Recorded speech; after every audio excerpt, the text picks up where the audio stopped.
Filosofando, ando filosofando, filosofando, ando filosofando. Radio Sofando.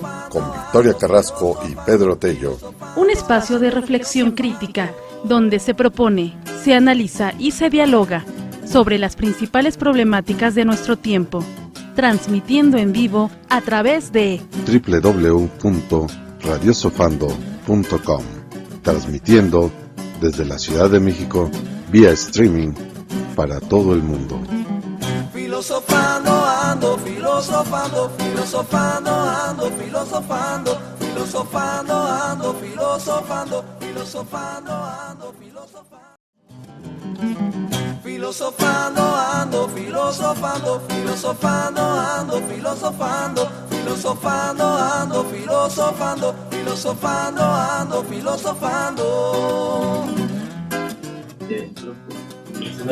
Mira, vamos a, en esta tenemos a tres, bueno, nos va a acompañar Victoria Carrasco, que va a presentar la ponencia Filosofando, 2 años de difusión del quehacer filosófico en México para todo el mundo. Va a participar David, bueno, vamos a iniciar. David Sinaje, que nos va a presentar la práctica crítica. Bueno, si llega, bienvenido. Principios básicos para la consultoría filosófica. Y finalmente nos va a acompañar también José Manuel Coya, junto con Ricardo Costó, que van a presentar la filosofía mexicana en TikTok y pues vamos a hacer videos en TikTok. Entonces vamos a dar 25 minutos por máximo por presentación, para que nos dé bien de hacer preguntas en sesión con nuestro público. Profesora, por favor. Bueno, pues muy buenas tardes a todos los que nos están acompañando y saludo en vivo a través de las redes de Radio Sofando a todas las personas que en todo el mundo nos están escuchando. Les recuerdo a todas las personas que, bueno, o les informo a las personas que no nos conocen, Radio Sofando es una estación que ya tiene, bueno, son 2 estaciones que ya tienen 12 años. Empezamos el 30 de abril de 2011.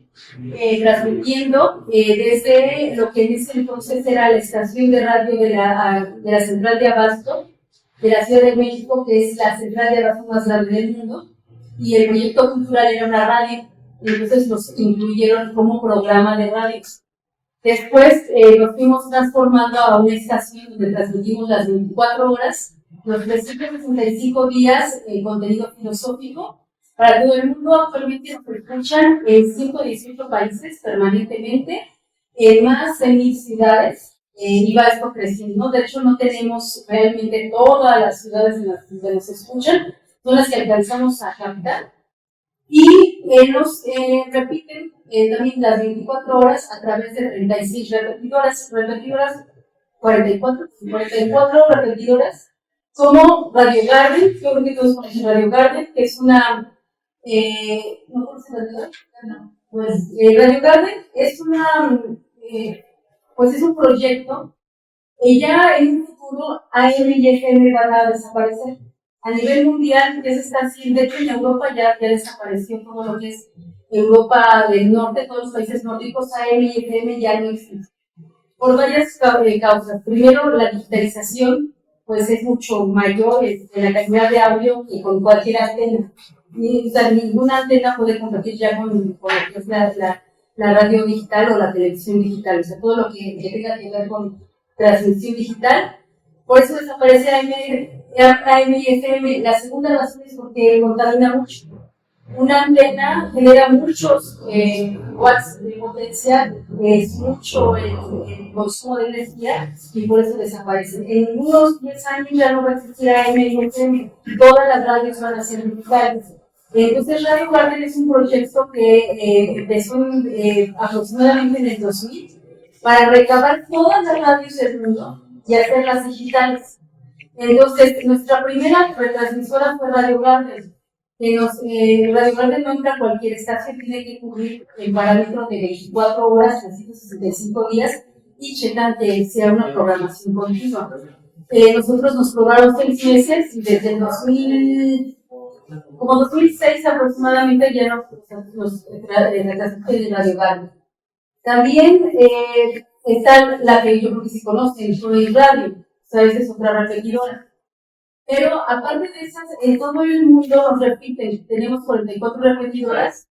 Simplemente en América, por ejemplo, en Argentina son 6 repetidoras que nos están captando la señal de Radio San Pablo y nos retransmiten. En África, 34 ciudades. Por ejemplo, Rusia nos retransmiten a través de 8 repetidoras. Y así, entonces sumamos 44 repetidoras. Es decir, que nosotros, como Radio Surfando, ya estamos en todo el mundo permanentemente, ya sea a través de nuestra estación o a través de las repetidoras. Entonces, esto ya tenemos 12 años en donde podemos nosotros realmente decir que a las personas de todo el mundo les interesa la filosofía. O sea, esto hace unas 2 décadas. Recuerdo que en una ponencia de estudiantes de filosofía en la Facultad de Filosofía y Letras, esto decían que no era posible, o sea, que nadie, o sea, ¿cómo iban a poder transmitir filosofía en los medios de comunicación? Ahora sí es una realidad. La filosofía está presente, a la gente le gusta la filosofía, quiere saber de filosofía. Y, por ejemplo, nuestro mayor rating que hemos tenido sin patente, que la gente no podía salir y empezamos a romper nuestra audiencia. Por ejemplo, recuerdo que en Australia nos escuchaban, creo que en 64 ciudades en Australia al mismo tiempo. Hubo un momento que estuvimos ya al borde de que se cayera nuestra transmisión. Por eso las repetidoras nos sirven porque se diluyen. Ya no solamente es la carga de nuestras propias emisoras, sino de las repetidoras y estamos al aire. Entonces, bueno, esto es saber de lo que es Radio Surfando, transmitimos audiolibros, transmitimos nuestros propios programas, tenemos un programa que es Radio Surfando con el que empezamos. Lo es exclusivo de Radio Surfando, tenemos nuestras noticias, o sea, analizamos las noticias a través de nuestras estaciones y repetidoras, y también son noticias que analizamos desde un punto de vista filosófico. Este es el programa, o sea, esta emisión que más rating tenemos. O sea, les gustan las noticias analizadas desde un punto de vista filosófico. Tal es así que en 2006 nos dieron un premio lo que era la Asociación Mexicana de Internet, de Radio, la Asociación Mexicana de MX, Internet de México. La Asociación Mexicana de Internet nos dio el premio a las mejores noticias, compitiendo con Televisa, con Milenio. O sea, en ese año nos llevamos el primer lugar por mejores noticias, por el enfoque que estamos haciendo a las noticias. ¿Cuál es el enfoque que hacemos nosotros en Radio Surfando? No es como en cualquier noticiero que te dan una nota y después otra y otra. Nosotros analizamos notas, por ejemplo, de medio ambiente y decimos, en España hay inundaciones, pero también en Perú está también la sequía desde el lado contrario en California, y los vamos conjuntando para que se vea todo lo que una sola nota que es medio ambiente, todo lo que hay en el mundo. Por ejemplo, lo que está pasando en Rusia y Ucrania, analizamos desde cómo están las cosas en Rusia y Ucrania, pero también cómo están apoyando diferentes países a estas dos naciones. Y entonces vamos dando un análisis político, geográfico, y que incluimos, por ejemplo, cuando hablamos de Rusia y Ucrania, pues hablamos de la paz perpetua de Kant. Entonces, les vamos dando esos flashazos de filosofía, de conceptos filosóficos. Todo nuestro contenido que hacemos Filosofando es con un enfoque filosófico. Es decir, tenemos entrevistas, hay gente que entrevistamos de todos los ámbitos, desde actores hasta políticos, embajadores, científicos, filósofos, y a todos les preguntamos cosas, pero con un matiz filosófico, o sea, vamos, por ejemplo, Aida Pierce, la comediante, nos dio una entrevista como de media hora en donde estábamos analizando el proceso de la risa.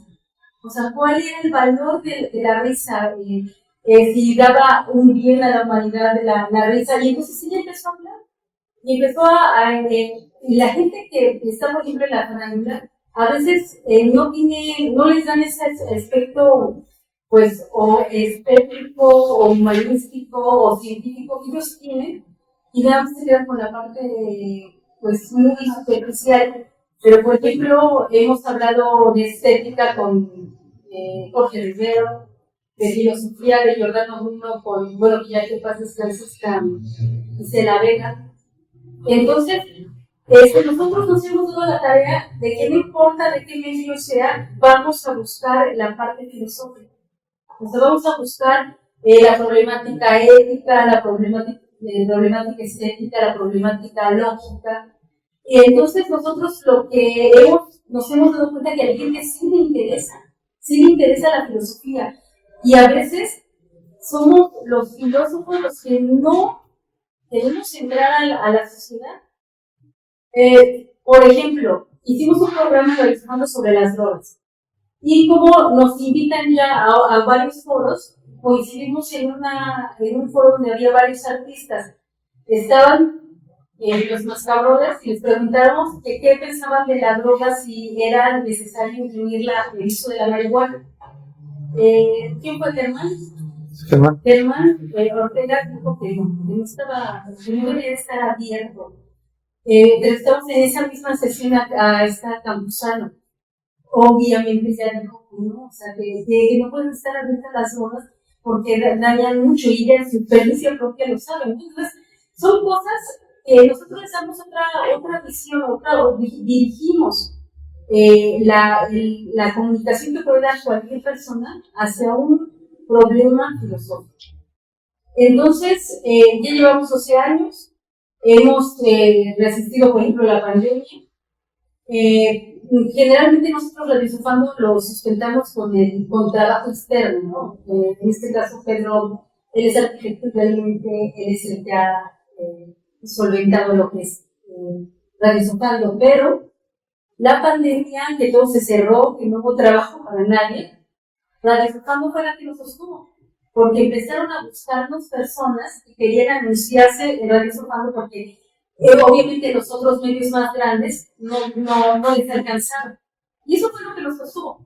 Obviamente haciendo entrevistas igual con una directriz filosófica, pero eso es lo que nos enseñó. Incluso ya en momentos de crisis, realmente a la gente le interesa escuchar otro tipo de noticias, otro tipo de entrevistas, otro tipo de programas.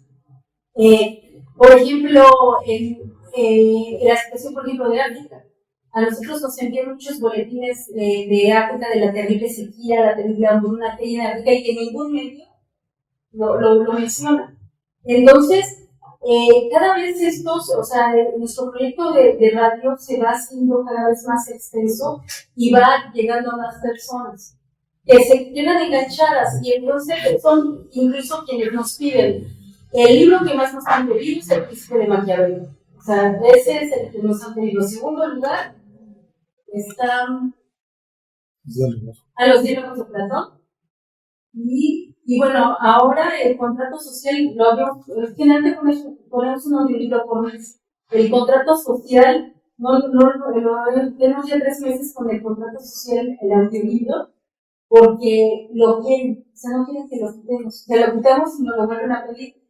Tan fácil que es leer el libro, ¿no? Pero quieren escucharlo. O sea, aquí la radio, algo que tengo que mencionar y hay que saber es que la radio es un acompañamiento, es una extensión de esta parte, pues, milenaria de la transmisión del conocimiento que ahora.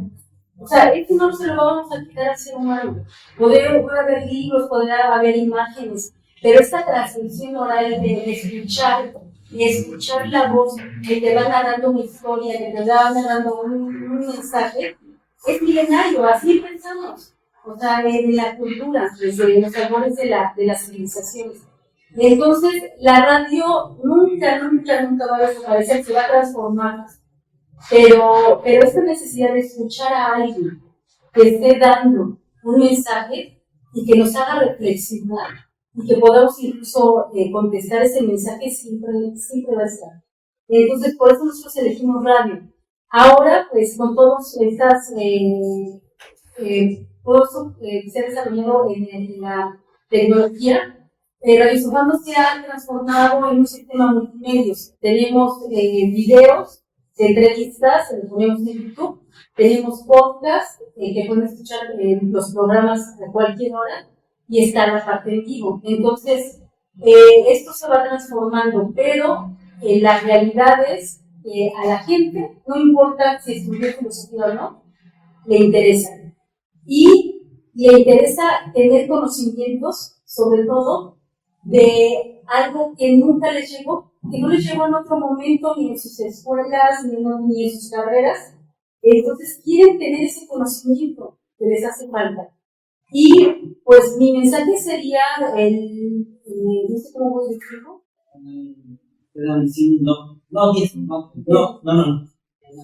sí, tiene 10 minutos. Ah, perfecto. Y aquí lo que más me gustaría, sobre todo no sé si la mayor parte viene de filosofía o viene de otras carreras. Empezaba matemáticas, ¿verdad? Entonces, es que empezamos a hablar de Berkeley y de Newton, pero el hecho es de que la filosofía es necesario defenderla y transmitirla. O sea, no la podemos dejar en las aulas, no se puede quedar en la academia, porque están cerrando los lugares para estudiar filosofía. O sea, ya lo vimos en México, este nuevo sistema, vamos, lo que todo el mundo conocía en la prepa, el libro de la caverna de Platón, ya va a desaparecer, porque ya se quitó de la preparatoria, se quitó del plan de estudios. Entonces, nosotros tenemos que difundirlo, tenemos que difundir el conocimiento filosófico. Y ahora va a nuestra parte. Si vamos a querer difundir el conocimiento filosófico, tenemos que profesionalizarnos en estos medios. O sea, no puede,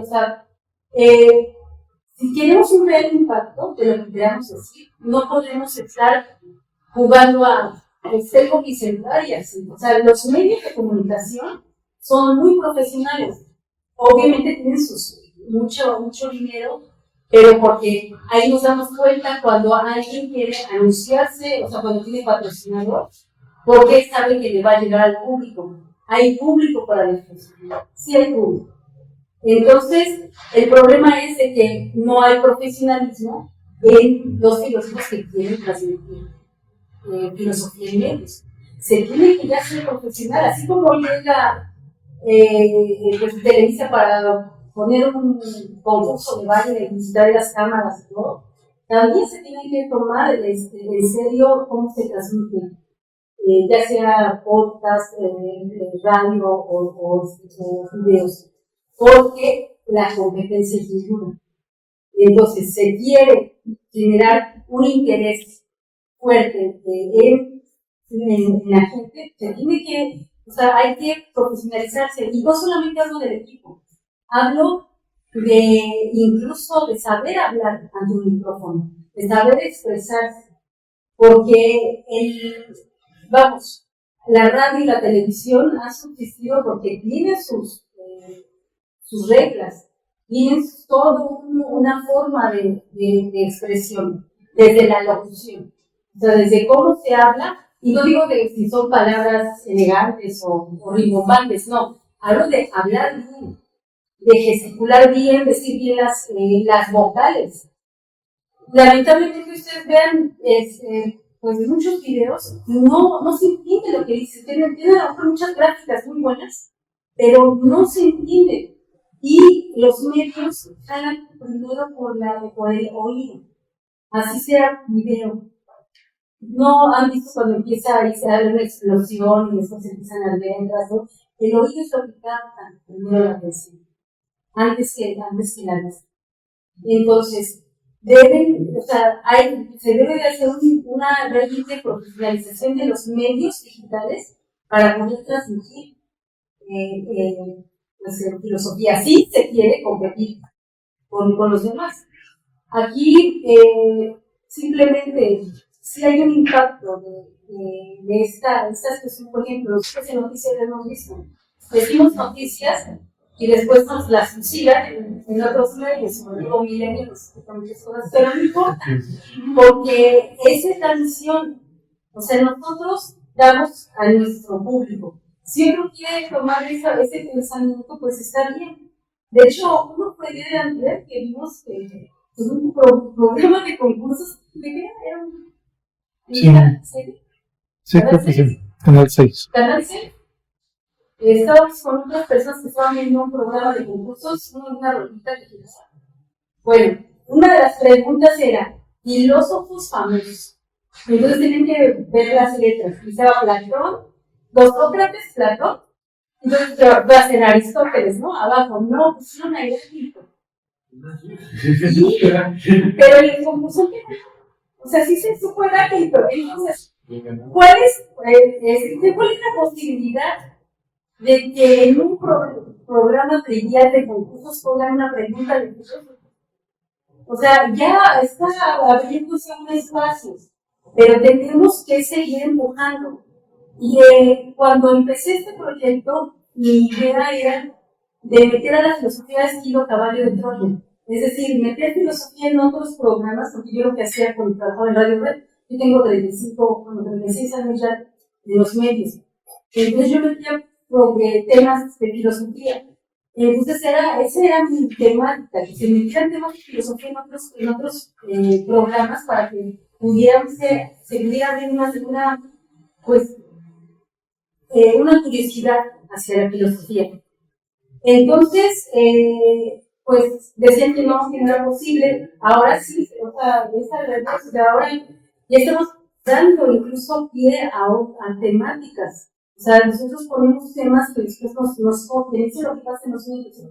Generalmente en los medios de comunicación, la gente está desesperada por temas, dejar el rating. O sea, ese es el problema de los medios de comunicación.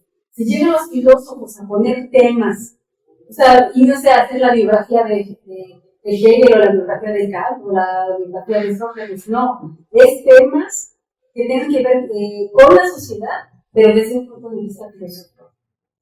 Esto es lo que podemos hacer, permear en los medios. Y eso es lo que hace Radio Sofando, y lo hemos hecho durante 12 años, y creo que pues ha sido exitoso. Tal vez así que pues nos han invitado allá a ruedas de prensa. O sea, yo nos invitan a ruedas de prensa que no tienen que ver con la filosofía, pero como medio. O sea, en otros medios ya nos reconocen como medio de comunicación. Y pues en términos académicos también nos han invitado para hablar de este proyecto. Entonces, pues esa es lo que hace, es lo que hacemos en Radio Sofando.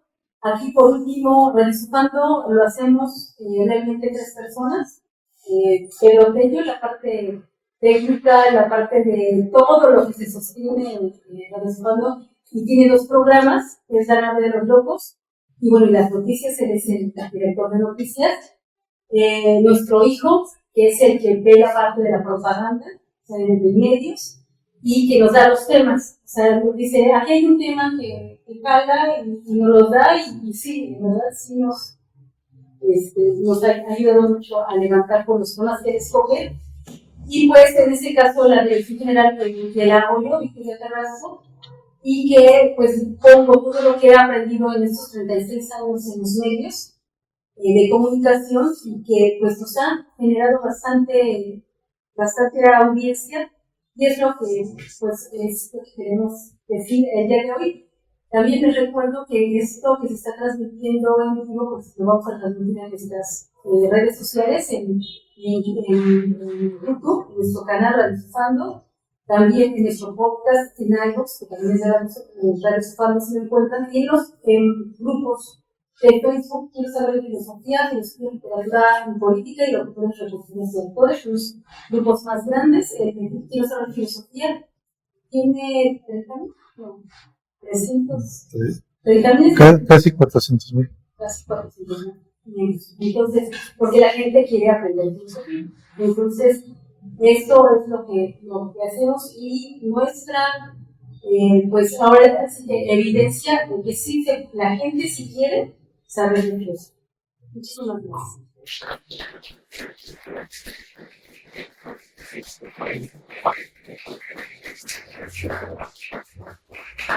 Bueno, muy bien, muchas gracias.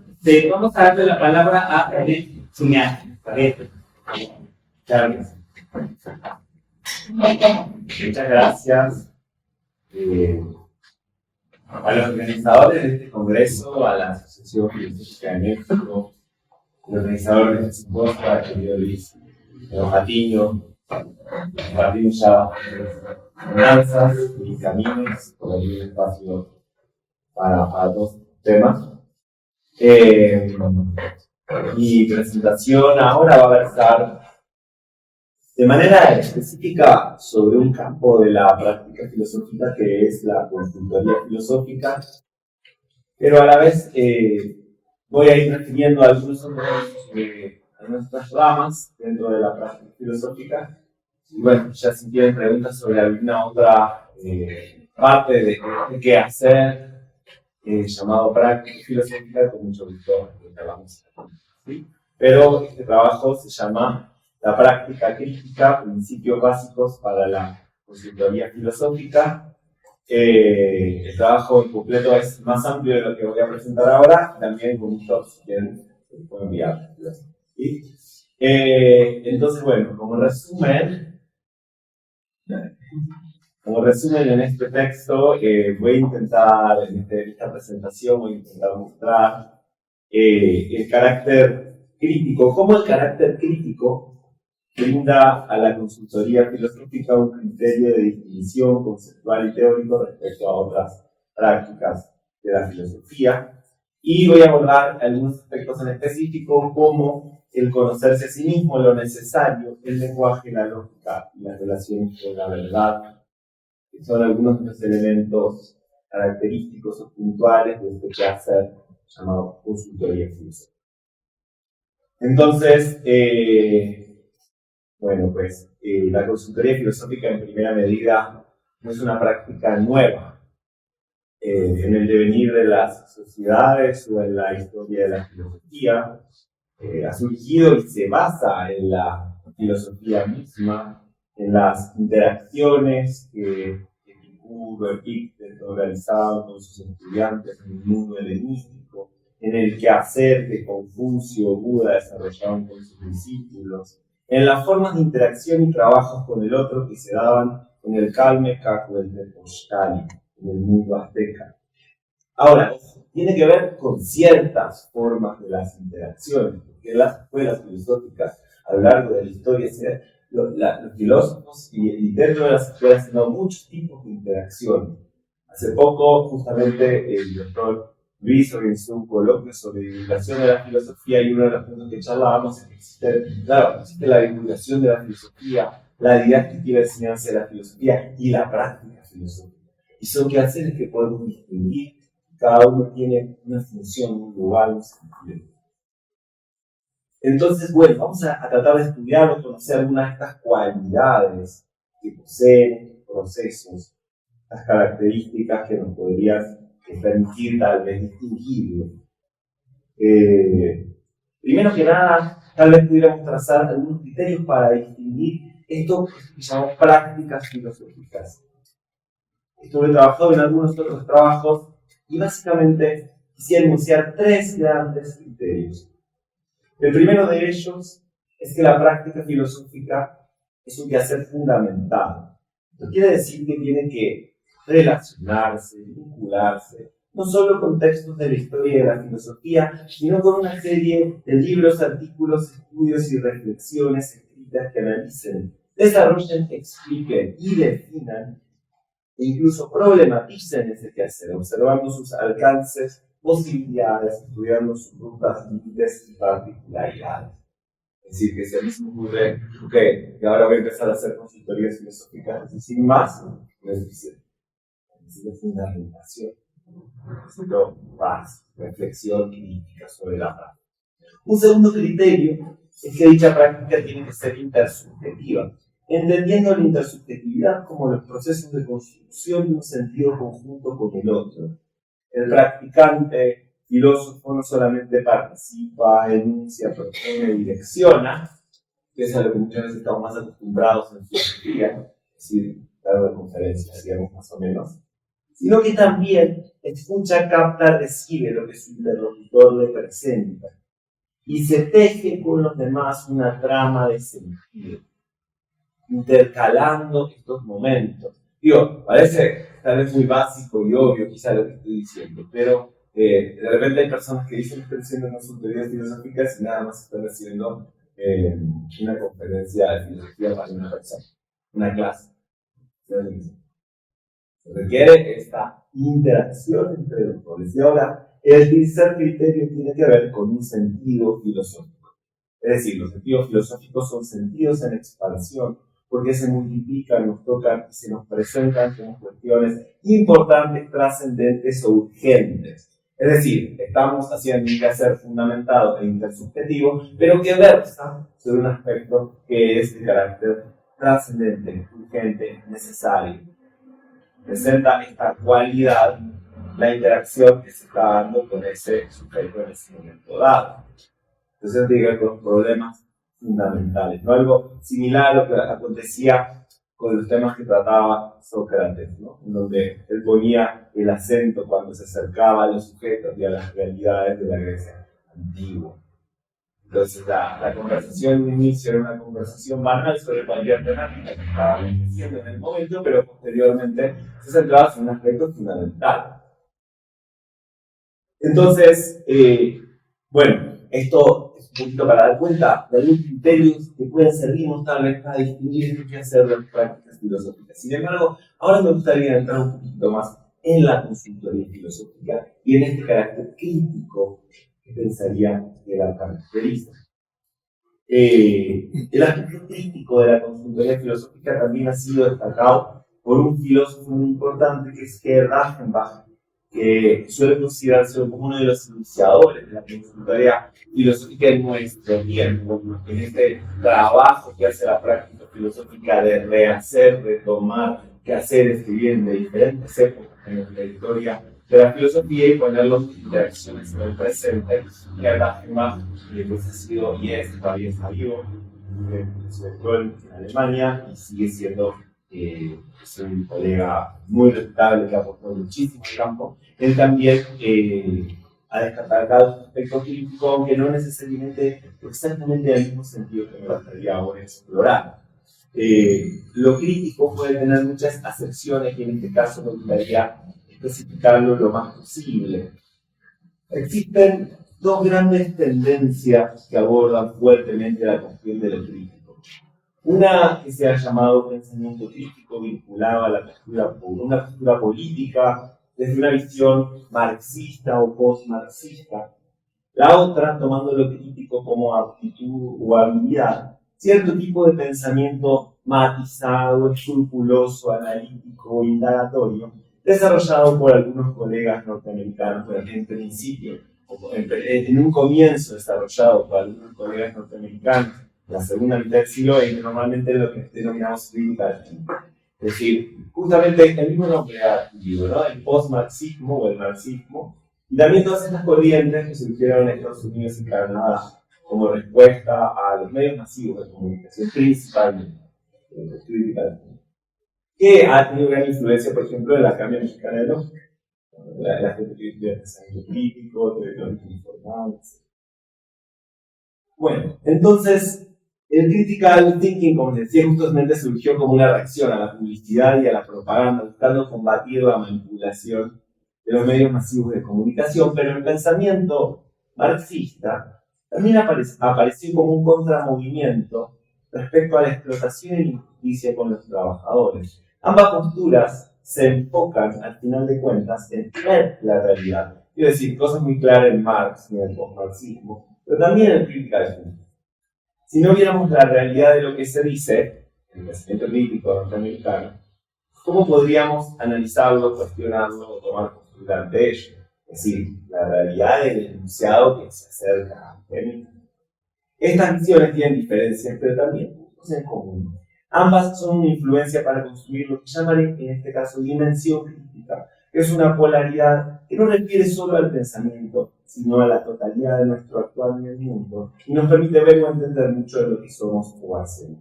Entonces, desde esta perspectiva, lo crítico termina estando ligado a una serie de elementos que pueden distinguirse como tendencias o cualidades que implican la presencia de realidad, memoria, ubicación espacial, productos concretos, la verdad, la restricción, el usar el tiempo para un fin, el determinismo, la repetición, lo fijo, la necesidad, lo importante, el lenguaje creado, la planeación, lo lógico y el logos. Su contraparte es la dimensión creativa, que opera en las antípodas de la creación, lo nuevo, la no espacialidad, la posibilidad, el imaginario, la libertad, el perderse en lo que sucede, la errancia, la originalidad, el movimiento, el interés, lo divertido, la intuición, la espontaneidad, lo absurdo y el caos. Finalmente, estas tendencias, ¿no? Por eso también es muy importante la palabra tendencia, porque lo que me interesaría aquí son estas categorías en función de un devenir que nosotros hacemos en el mundo, que adquiere ciertas cualidades. Entonces, por momentos, este devenir adquiere una cualidad más crítica, por momentos adquiere una cualidad más creativa. Quien por primera vez fue incluido en aspectos críticos y creativos de una manera muy interesante fue Matthew Lipman, que curiosamente fue el iniciador de la filosofía para niños en los años 70 en Estados Unidos. Toda otra historia. Pero aquí en este caso yo voy a estar tomando estos elementos: la dimensión crítica y la dimensión creativa. Entonces, finalmente, nuestros procesos en el mundo, es lo que nos interesa observar ahora, por lo menos en el caso de la consultoría filosófica, adquieren tintes de tendencias a partir de cómo se van constituyendo. Por ejemplo, si yo hiciera una lluvia de ideas que parecía ser un proceso abierto, creativo, espontáneo, libre, pero después finalmente en ese proceso de interacción con un grupo, con un otro, me decido centrar sobre una temática sobre la cual profundizo, me sostengo, cuestiono, argumento. Parecía ser un proceso abierto, libre y espontáneo, pero termina teniendo una clara tendencia crítica. Por ejemplo, como para dar una posibilidad de tantísimas. Entonces, al final de cuentas, los procesos adquieren ciertas tendencias de sentido. Pero cuando esta tendencia crítica se hace presente en la realización de un quehacer intersubjetivo y filosófico fundamentado, cada uno de los términos más arriba descritos opera a su propia forma y en su propio contexto, generando tendencias y disposiciones en la escucha, en la observación, en las preguntas, en la construcción de hipótesis, en la captación del otro o la problematización. Finalmente, todo esto permite decir que estamos frente a una consultoría filosófica. Y es verdad que es una definición que parecía ser amplia. Lo que pasa es que hoy en día, en el campo de la consultoría filosófica, hay muchas posibilidades de trabajo. Entonces, hay gente que de repente, con una intención bastante pedagógica o un poco escolar, subsume su forma de trabajo a una serie de pasos, una metodología. Pero bueno, aquí mi intención es estar hablando de algo que puede estar incluyendo las perspectivas de diversos poderes que trabajan en esto. Entonces, bueno, vamos a los puntos. Entonces, como para adentrarnos un poco, la práctica filosófica como un quehacer fundamentado, intersubjetivo, de carácter filosófico, pero la consultoría filosófica con esta tendencia especialmente crítica. Entonces, ¿qué pasa cuando uno interactúa con un sujeto desde estas características? Una de las cosas que ocurre, que sucede, uno de los elementos que me gustaría ahora puntualizar, es esto de conocerse a sí mismo. Veamos estos puntos ahora de manera dinámica, aplicados a las orientaciones o formas que normalmente han tomado las consultorías. El mandato de conócete a ti mismo, notice autónomo, escrito en el oráculo de Delfos, tiene que ver con lo que se busca en general en una consultoría filosófica. Podríamos pensar también que el conocerse a sí mismo siempre estaría aconteciendo. Es decir, podríamos decir, es que no siempre se está conociendo a sí mismo. En la medida en que realizamos cualquier actividad que nos importe, donde estamos compenetrados en algo que nos resulte significativo. Sin embargo, la magnitud del conocerse a sí mismo, que se trabaja normalmente en las consultorías filosóficas, tiene un peso de enorme diferente. En la consultoría, distinto de otras prácticas, se genera una especie de desdoblamiento. El sujeto se vuelca sobre sí mismo, se aboca sobre sí, y son sus mismas partes las que constituyen el objeto, y en ocasiones el método mismo con el que se recorre el camino. No se trata de ir a estos espacios solo a hablar libremente sobre la tema. Entonces, la consultoría filosófica, para poder empezar, es como una especie de ajedrez.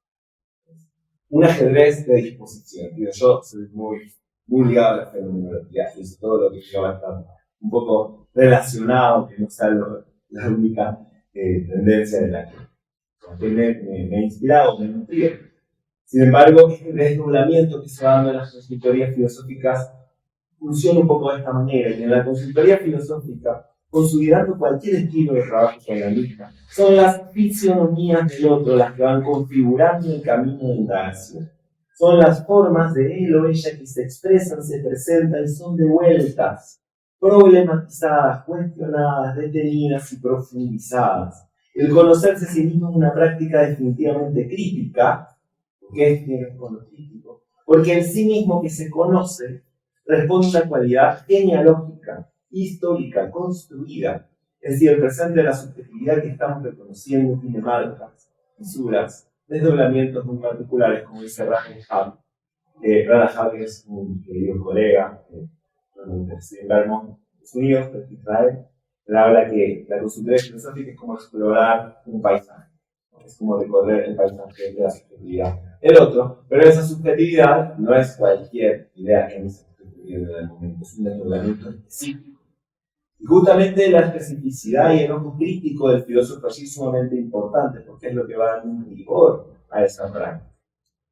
Entonces, conocernos a nosotros mismos no tiene que ver con proyectar, inventar o simplemente eso que somos, sino que requiere de manera crítica y cuidadosa acercarnos a lo que hemos sido, al por qué hemos sido y somos de tal o cual forma, a las implicaciones que esto tiene en los demás y en nosotros mismos. Puede que no nos agrade lo que encontremos, que no sea lo esperado. Puede que lo que aparezca nos produzca terror y espanto. Pero la consultoría filosófica lleva implícita también la valerosa tarea de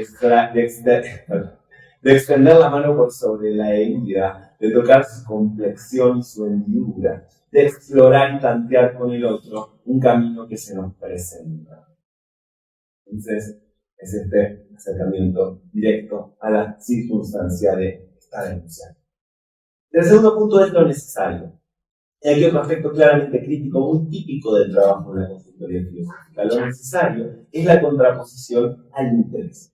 Esto es así en muchos casos, aunque en muchos casos pudiéramos estar interesados por aquello que es necesario tratar, o en algún caso lo necesario podría seguir el interés. Por ejemplo, en una persona que desee estar ahondando directamente sobre este conocimiento. Sí, sin embargo, no siempre lo necesario es gustoso, deseado. Puede que no me guste en absoluto lavar los trastes, pero necesito hacerlo porque si no lo hago se empezarían a acumular. Vendrían insectos que son insalubres y finalmente no tendré dónde comer. O no puedo hacerlo de una manera higiénica.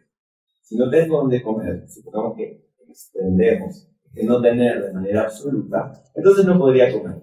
Y si no podría comer, podría. Este razonamiento a lo extremo que va desde lavar los trastes al morir, perdón esta extremación de las ideas, pero tiene que ver con la cuestión de base que permite distinguir a la necesidad, que es la relación con la vida. Y este es un maravilloso criterio que ha sido destacado por nuestro tan querido filósofo Enrique Dussel, que lamentablemente ya no está ahora con nosotros, pero una de las cosas que Dussel, yo recuerdo muy bien, siempre enfatizaba en sus clases, era decir, ¿cuál es el tema de la filosofía? La vida, lo que sostiene la vida. ¿Qué es lo que está de fondo, en el trasfondo, en eso que tú eres. La necesidad presente en la consultoría filosófica, aquella que orienta la temática, problema o cuestión sobre la que hemos de centrarnos, refiere a la trascendencia más importante, más acuciante, más incómoda, más cuestionadora. No se trata de hablar o tratar simplemente de lo que nos apetece. Se trata de buscar con todas nuestras fuerzas y recursos a la mano las temáticas más candentes para la subjetividad con la que nos relacionamos. Quisiera mencionar un poco sobre el lenguaje, que es otro de los elementos que está presente de manera muy importante en la consultoría filosófica, tal vez por la herencia obligada de estas que son parte de las familias por generaciones, y ya nadie se pregunta por qué están allí, que la consultoría y todas las prácticas filosóficas en general utilizan el lenguaje. Posiblemente el descubrimiento de logos, palabra, pensamiento, razonamiento, lógica, fue tan emocionante, atrayente y cautivador para la cultura griega antigua que no pudieron evitar proyectarlo como forma constitutiva e irrenunciable de todo el filósofo. Pero la progresiva, lenta y plagada de contradicciones, de colonización de la filosofía, nos ha ido mostrando poco a poco muchos otros importantes recursos que surgen de infinidad de tradiciones. Hay algunas propuestas en la consultoría filosófica que buscan hacer a un lado el exceso de racionalidad, cuestionar el exceso de racionalidad, como la propuesta de José Barrientos, como de Caballé, por momentos mi propia propuesta. Pero siempre en general el lenguaje y la lógica suelen ser parte de la consultoría filosófica, y esto se debe a la tendencia crítica que ello de por sí tiene. En lo que respecta al lenguaje, me refiero específicamente al lenguaje humano, histórico, digamos así, nuestro lenguaje, un día apareció. Así tendríamos que hablar del lenguaje, porque si vamos a irnos con Nietzsche, somos animales, ¿y cuándo apareció el lenguaje? El humano. Esto es algo muy importante, digo, para pensar el lenguaje, digo. Creo que es innegable. Ese lenguaje que un día apareció y que Derrida, por ejemplo, lo caracteriza muy bien con el concepto de diferencia. Él habla de este salto diferenciador que el lenguaje tiene, que es lo que le brinda finalmente su potencia, este potencial salto que nuestro lenguaje potencialmente contiene. Gracias. Entonces, bueno, pues cierro con el lenguaje y voy a las conclusiones, y ya la última, si no la abrimos después al final, si alguna duda o pregunta. ¿Sí? El lenguaje humano, nuestras tan valiosas lenguas, poseen la potencia de marcar, de hacer mella. Y esto es algo que utiliza la consultoría filosófica. Las palabras abren surcos en nuestras ideas, en nuestras acciones, posiblemente incluso en nuestros cerebros, ya que es algo bastante difícil de negar que nuestro lenguaje ha tenido un importante lugar en la impresionante evolución que ha tenido nuestro sistema nervioso respecto a otras especies. Lo crítico tiene que ver con las marcas. Entonces, en la consultoría filosófica se trata de trabajar con las marcas, de ir marcándonos. Conocer las marcas, pero construir también las marcas. Las marcas crean las palabras, los conceptos cuando se nombran, nos ayudan a trazar puntos de referencia, establecen puntos nodales sobre los que podemos regresar, trazan un mapa, fijan coordenadas que nos habilitan a direccionarnos hacia especificidades nuevas, descubiertas, encontradas, la subjetividad de nuestro desarrollo y de nuestro conocimiento de sí. Entonces el lenguaje, en este caso, en la práctica de la consultoría filosófica, termina generando un cierto forzamiento que nos acerca a nosotros mismos. Porque en general la tarea de la consultoría filosófica es una tarea física. Yo digo a mis estudiantes, en general, cuando trabajamos en formaciones de consultoría filosófica, que la consultoría filosófica es prácticamente ir hacia el físico. Ir hacia los temas que uno más tiende a evitar, conceptualizar sobre esos temas y extender allí toda la rama de las posibilidades que la filosofía nos habilita. Salto un poquito lo de la lógica y lo de las relaciones con la verdad, que es muy interesante porque la verdad es como un tabú a veces, uno dice verdad y uno dice no. Y paso nada más a cerrar, digamos, que hemos hecho un recorrido por varios elementos. Y tal vez ustedes podrían encontrar otras cualidades, además de las mencionadas, orientaciones críticas que se van relacionando, que van emergiendo, que van surgiendo al acercarnos al conocimiento de sí, al acercarnos a lo necesario, al empezar a trabajar de una manera crítica con el otro, parecido a veces como si uno fuera un espejo. Eso es más o menos el trabajo de la consultoría filosófica. Sin embargo, esto no quita, o el tener estos elementos no quita la ineludible tarea que siempre hemos sostenido en SECAPFI, que es el Centro Codino, que es un centro de prácticas filosóficas, de formación en este tema, que tiene que ver con la indispensable necesidad de construir nuestro propio estilo de trabajo. Esto es algo a lo que instamos permanentemente. Pero esto no quiere decir que no haya que formarse. Por ejemplo, yo me quiero dedicar a las estéticas, yo me quiero dedicar a la divulgación de la filosofía en la radio, yo no quiero, pero estoy preparado. Pero al final de cuentas también tengo que construir mi propio camino. Entonces esta es una tarea inexcusable, como la misma realidad de la subjetividad del consultor que estará allí presente, ¿no? Nuestra época, para terminar, tiene mucha necesidad por la presencia y cercanía de la consultoría filosófica. La intención de esta presentación finalmente tiene que ver con motivar la reflexión sobre el tema, para ahondar sobre cada uno de estos puntos y también invitar a una práctica asidua y crítica. Bueno, sería eso. Muchas gracias.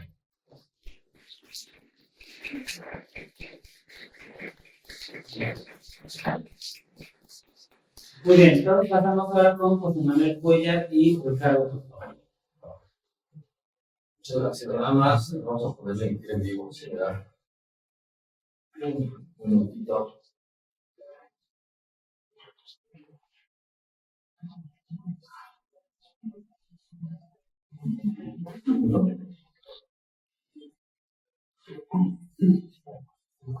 Muchísimas gracias, Luis, en primer lugar por el espacio, por brindarnos este espacio. Me consta que desde hace años estás trabajando en la divulgación. Él mismo es un divulgador de la filosofía. Ya no sé cuándo habrá surgido el proyecto de su obra colectiva. Estamos hablando ya de lo que... Alrededor de 2013, wow. Y aquí está Eduardo, que también formaba parte de ese feliz proyecto. Ya desde entonces traíamos por darle un salito de que la filosofía no puede ser una filosofía de torre de marfil. Y aquí estamos para hablar de un elefante, de un mastodonte llamado TikTok. Y de entrada, ¿quiénes de ustedes tienen la aplicación de TikTok que se agrega en su celular? Pueden levantar la mano, tanto para que nos demos cuenta. La mayoría. Luis, tú no. Bueno, ahorita la descarga. Ahorita la descargas en Instagram. Ahí TikTok no. ¿Y quiénes de los que levantaron la mano generan contenido? Suben videos a una plataforma, lo utilizan nada más para análisis, por supuesto. Por supuesto. Bueno, para que dimensionemos qué es TikTok y por qué la filosofía nos tuvo que haber preocupado desde antes. Estamos hablando de una plataforma que surgió en 2016. ¿Alguien sabe dónde es TikTok? ¿Dónde surgió? China. China. China era su nombre original, ¿no? Expandir la música, significaba originalmente. Y estamos hablando de una plataforma que tiene 1.000 millones de usuarios activos al mes. Y esta es una cifra que se actualiza mes a mes. Es una cifra actualizada. 1.000 millones de usuarios activos mes a mes. Vamos a hablar un poco de la demografía de TikTok, a ver en dónde nos podemos posicionar nosotros los filósofos.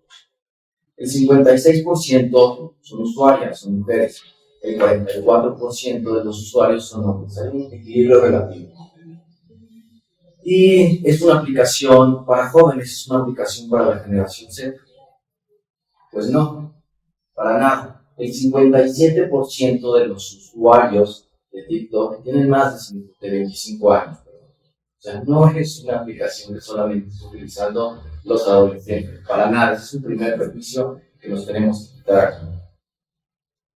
Ahora, ¿cuánto tiempo, siendo honestos de los que levantaron la mano, cuánto tiempo al día pasan conectados en TikTok?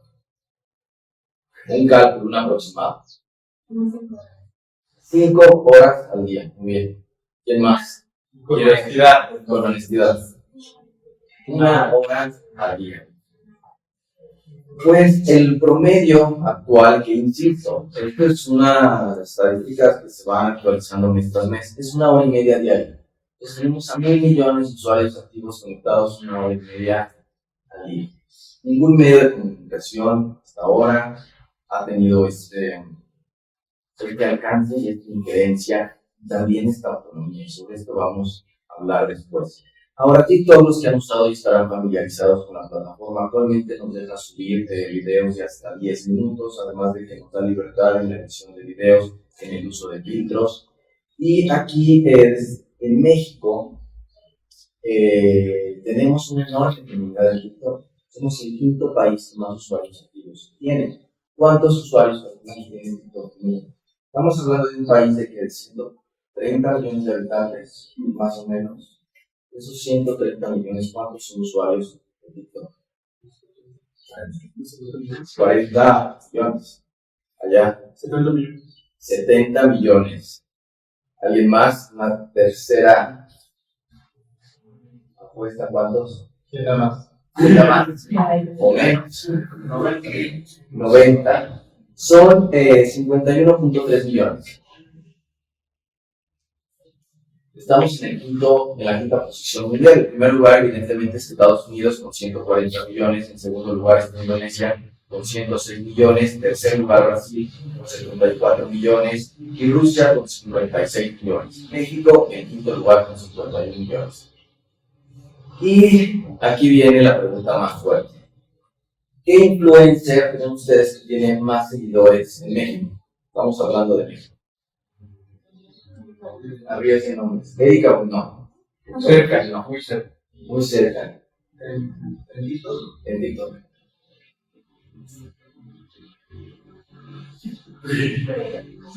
Digan nombres. Uno, no. No. ¿Mexicano? Sí, en México. ¿Quién es el influencer mexicano que más seguidores tiene en TikTok? ¿Es mujer? No. No, Belinda no. Kimberly lo hace. ¿Les suena? No. Bueno. Ella tiene 76.8 millones de seguidores. En segundo lugar, yo no conozco, es Dominique. Dominique Pan, ¿la conocen? Sí. Sí. Después tenemos Rodmond, Pantoja, Brian Delvin. Pero en primer lugar, Kimberly lo hace. Y ahora, honestamente, los que entran a TikTok, ¿a qué entran a TikTok? ¿Qué preferencia?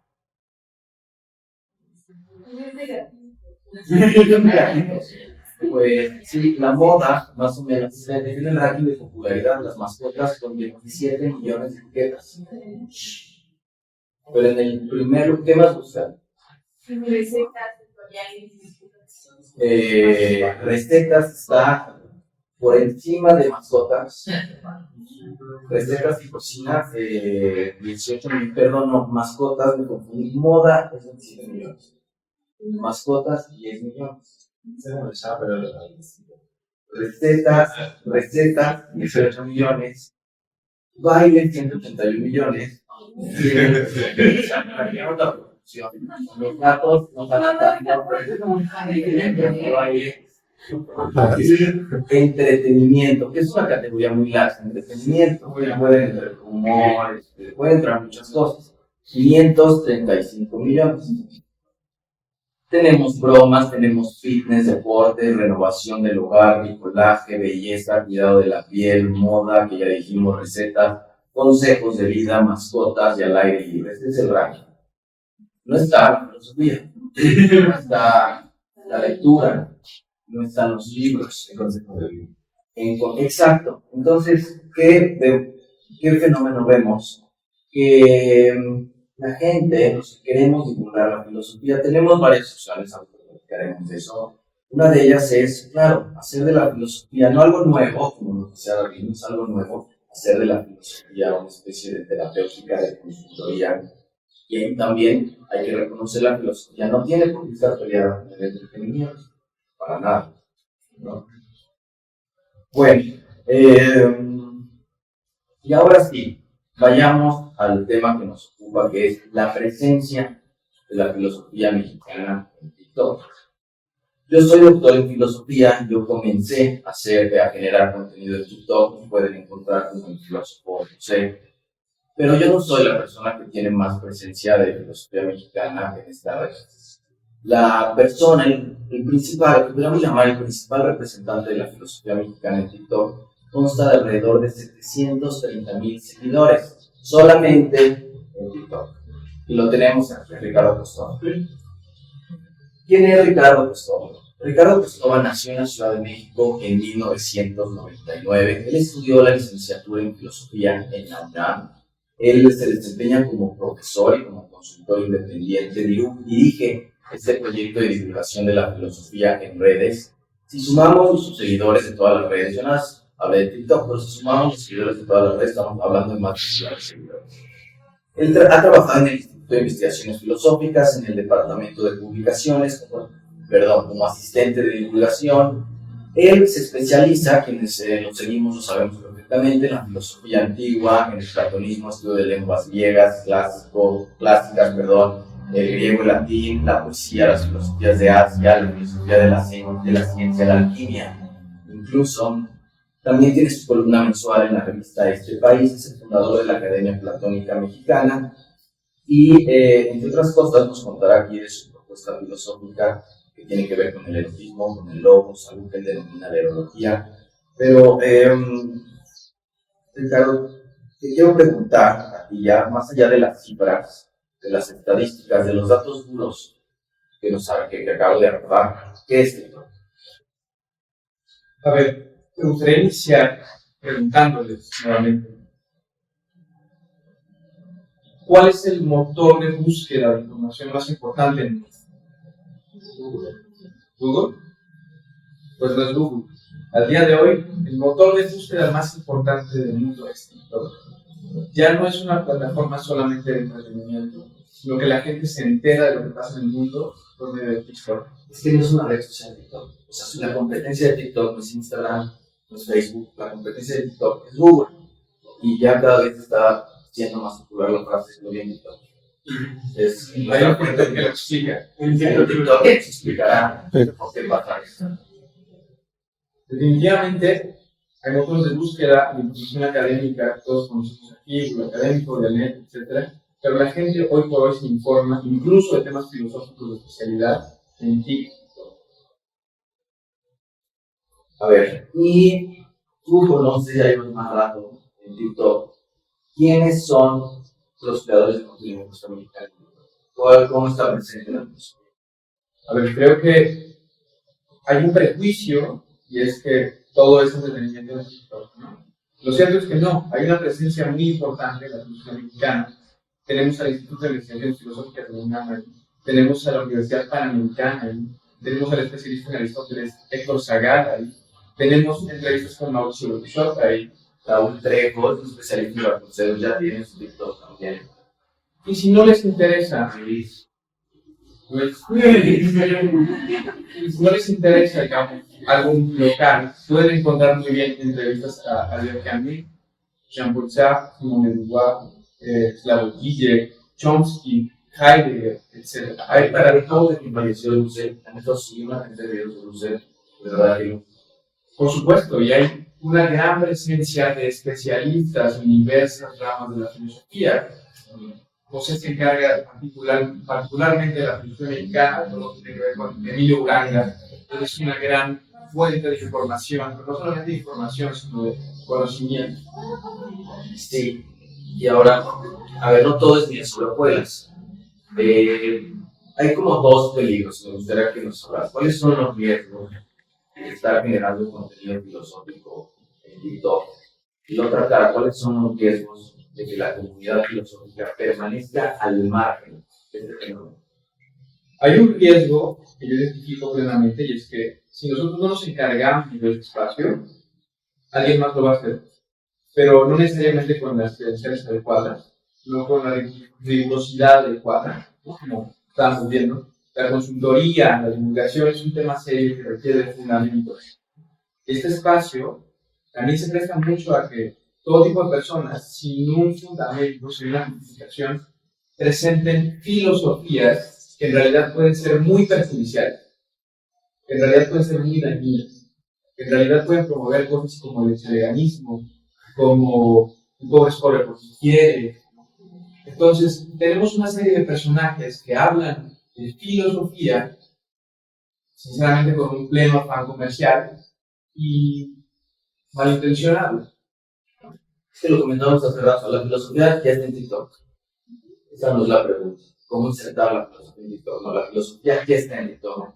La pregunta es, ¿en manos de quién está? ¿Y cómo la vamos a usar a esta audiencia descomunal? Ahora, yo creo, también esto lo hemos comentado, Ricardo, que estamos viviendo un paradigma, un cambio de paradigma comunicacional para utilizar una tecnología de forma cool. Esto no lo consideramos una moda, no es algo pasajero, está cambiando radicalmente la manera en que transmitimos comunicación, en que adquirimos conocimiento, en que lo producimos, pero no es la primera vez que experimentamos este cambio de paradigma. Me mencionabas Pedro. Exactamente. En la historia de la filosofía han existido múltiples cambios de paradigma. Y en la época de Platón, el cambio era justamente hacia la escritura, como podemos ver, por ejemplo, en el diálogo de tránsito hacia la vejez, que es el Fedro. Ahí Platón se enfrenta a la pregunta de ¿es pertinente o no escribir? Como un quehacer, ¿no? Hoy lo tenemos muy claro, pero en su momento la tradición era predominantemente oral. Justamente a partir de la poesía, de los clásicos, de Homero, de Hesiodo, de los Líticos, Safo, Armán, etcétera, etcétera. Y la pregunta que decía Platón, y no solamente eso, sino también Sócrates y otros filósofos, ¿es pertinente escribir? ¿Es pertinente dar este salto hacia la escritura, hacia el medio escrito? Otros especialistas como María Angélica Fierro en Argentina ya están hablando de este mismo cambio de paradigma hacia los medios digitales. La pregunta hoy por hoy es, ¿damos el salto a los medios digitales? ¿Es pertinente? Sí, no, ¿cómo lo vamos a hacer? Entonces, hay un paralelismo muy importante y que queremos que ustedes comprendan, que ustedes visualicen para que también participen de este paradigma. Sí, estoy de acuerdo y además ese cambio de paradigma no está peleado con este sistema tradicional de conocimiento que son los libros. Cuando estudiamos filosofía normalmente queremos decir que leemos libros. El libro ha sido el vehículo filosófico por antonomasia, por lo menos desde la modernidad para acá. No creo yo que haya una crisis de este formato, al contrario, creo que el libro y este tipo de plataformas pueden potenciar la lectura. Lo que nos comentaba Verónica, que por radio está Victoria Bernardo, que a través de la radio están leyendo contratos sociales de buzón. Esto también está pasando en TikTok. Hicimos la política, ¿verdad? De Aristóteles. Política. Fueron 10 horas. Los diálogos de Platón, que me parece maravilloso. Y horas. La metafísica también. Wow. La Metafísica. Bueno, o sea, estamos hablando de que hay un público ahí, que además es un público receptivo, en eso tenemos que ser muy optimistas.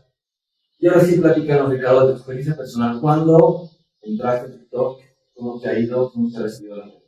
Ok, yo entré a esa plataforma más o menos en el año 2020, ¿vale? Exactamente. A partir de las crisis existenciales, momentos difíciles de la pandemia, fue un espacio de reflexión personal que me llevó a hacer este proyecto.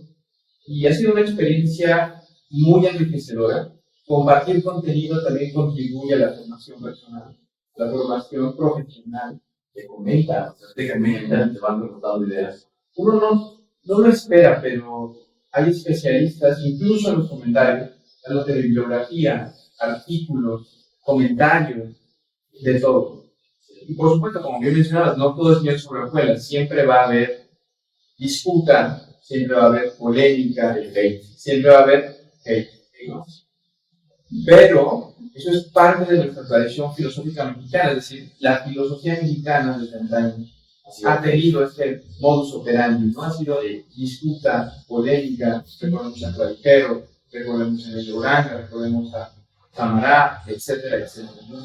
Es parte incluso de nuestra propia identidad, de nuestra de nuestro propio pensar la filosofía en sola, ¿no? Sí, estoy totalmente de acuerdo. De verdad que nos lleva enormes sorpresas la recepción de la gente con los comentarios. No sé qué me pasó a mí. Subí un videito sobre Juan Hernández Luna, y ahí me comentaron desde Michoacán. Claro, yo lo conocí y me publicó personalmente varios libros. Es maravilloso, pero me comenta de pronto el libro de Ricardo Guerra. Yo soy hijo de Ricardo Guerra, ¿no? Qué padre. También voy a hacer muchos saludos. Pues de verdad que no se lleva muchas sorpresas. Y es verdad, como dice Ricardo, que hay mucho hate. Mucho. Hay mucho hate, pero pues también como filósofos no le podemos tener miedo al hate. Lo hemos visto también exitoso, no le podemos tener. Bueno, no sería la primera vez que soy tan filósofo para nada. Y por supuesto, desde Platón, pues la muerte de Platón hubo una tradición de comediógrafos, una tradición muy hostil con Platón. Entonces se burlaban de él, decían que había imitado el tiempo. Y una serie de cosas que, bueno, si Platón mismo, el mismo Platón, no se salvó, ¿quiénes son nosotros? Exactamente. Ahora sí, Ricardo, me gustaría que les contarles un poco de qué va el canal, cuál es la propuesta del filósofo José en TikTok y también la tuya, claro, por supuesto. Sí, ya estamos. Perfecto. Bueno, creo que estas plataformas nos han brindado una voz muy especial, muy particular. Tanto a José, que trabaja en Filosofía Mexicana, y yo que trabajo en Filosofía Mexicana, también en Filosofía Antigua. Y esta plataforma fue un gran medio para encontrar una voz, una propuesta original, que es la erótica filosófica o erótica, que es mi propuesta personal. Es un estudio riguroso, sistemático, crítico, en torno al fenómeno del amor, sus fenómenos relacionados como serían la libertad, la voluntad, la conciencia, etcétera, etcétera. Por supuesto, también la pregunta, un poco siguiendo a Eric Fromm también, de si el amor es la respuesta al problema de la existencia humana o no, ¿no? ¿Cómo podemos estudiar el amor? Desde la filosofía, desde la literatura, desde la poesía. ¿Cómo es que esta erótica filosófica es el perfecto punto de encuentro, el punto medio entre estos distintos quehaceres? ¿Cómo se relaciona el amor nuevamente con la libertad, con la voluntad, con la conciencia? Podemos hablar de un arte amatorio, un ars amandi, un ars amatoria. El amor como un ideal ético, puede mencionarse así también. Y, por supuesto, habría que hacer una distinción entre esta erótica filosófica o eroología y lo erótico en términos coloquiales, ¿no? En términos vulgares, podríamos decir, ¿no? No simplemente es hablar del amor porque, bueno, no se percibe como un romántico, tal vez. No, es una teoría, digamos, una doctrina incluso, con hechos filosóficos, con una estética, con una ética, con una metafísica, con una filosofía política, básicamente, una filosofía muy, muy prometedora. Erótica filosófica, claro que sí les hemos platicado mucho, en cambio, en mi canal, yo me especialicé en la filosofía mexicana del siglo XX, entonces, bueno, encontrarán muchísimo de eso, Cristóbal Conceros, Samuel Ramos, Emilio Durán, evidentemente, también en el siglo XIX. Lo que me gusta mucho hacer en los listos, yo soy de la Ciudad de México, sigo el método historicista, eso quiere decir que me voy al centro, este tipo de fetichismos, de la tumba del filósofo, de dónde estaba la vieja librería, ¿no? Donde compraban los superiores sus libros, pues me voy, ¿no? Ya sé todo este recorrido por la ciudad. La verdad es que también me lo paso muy bien.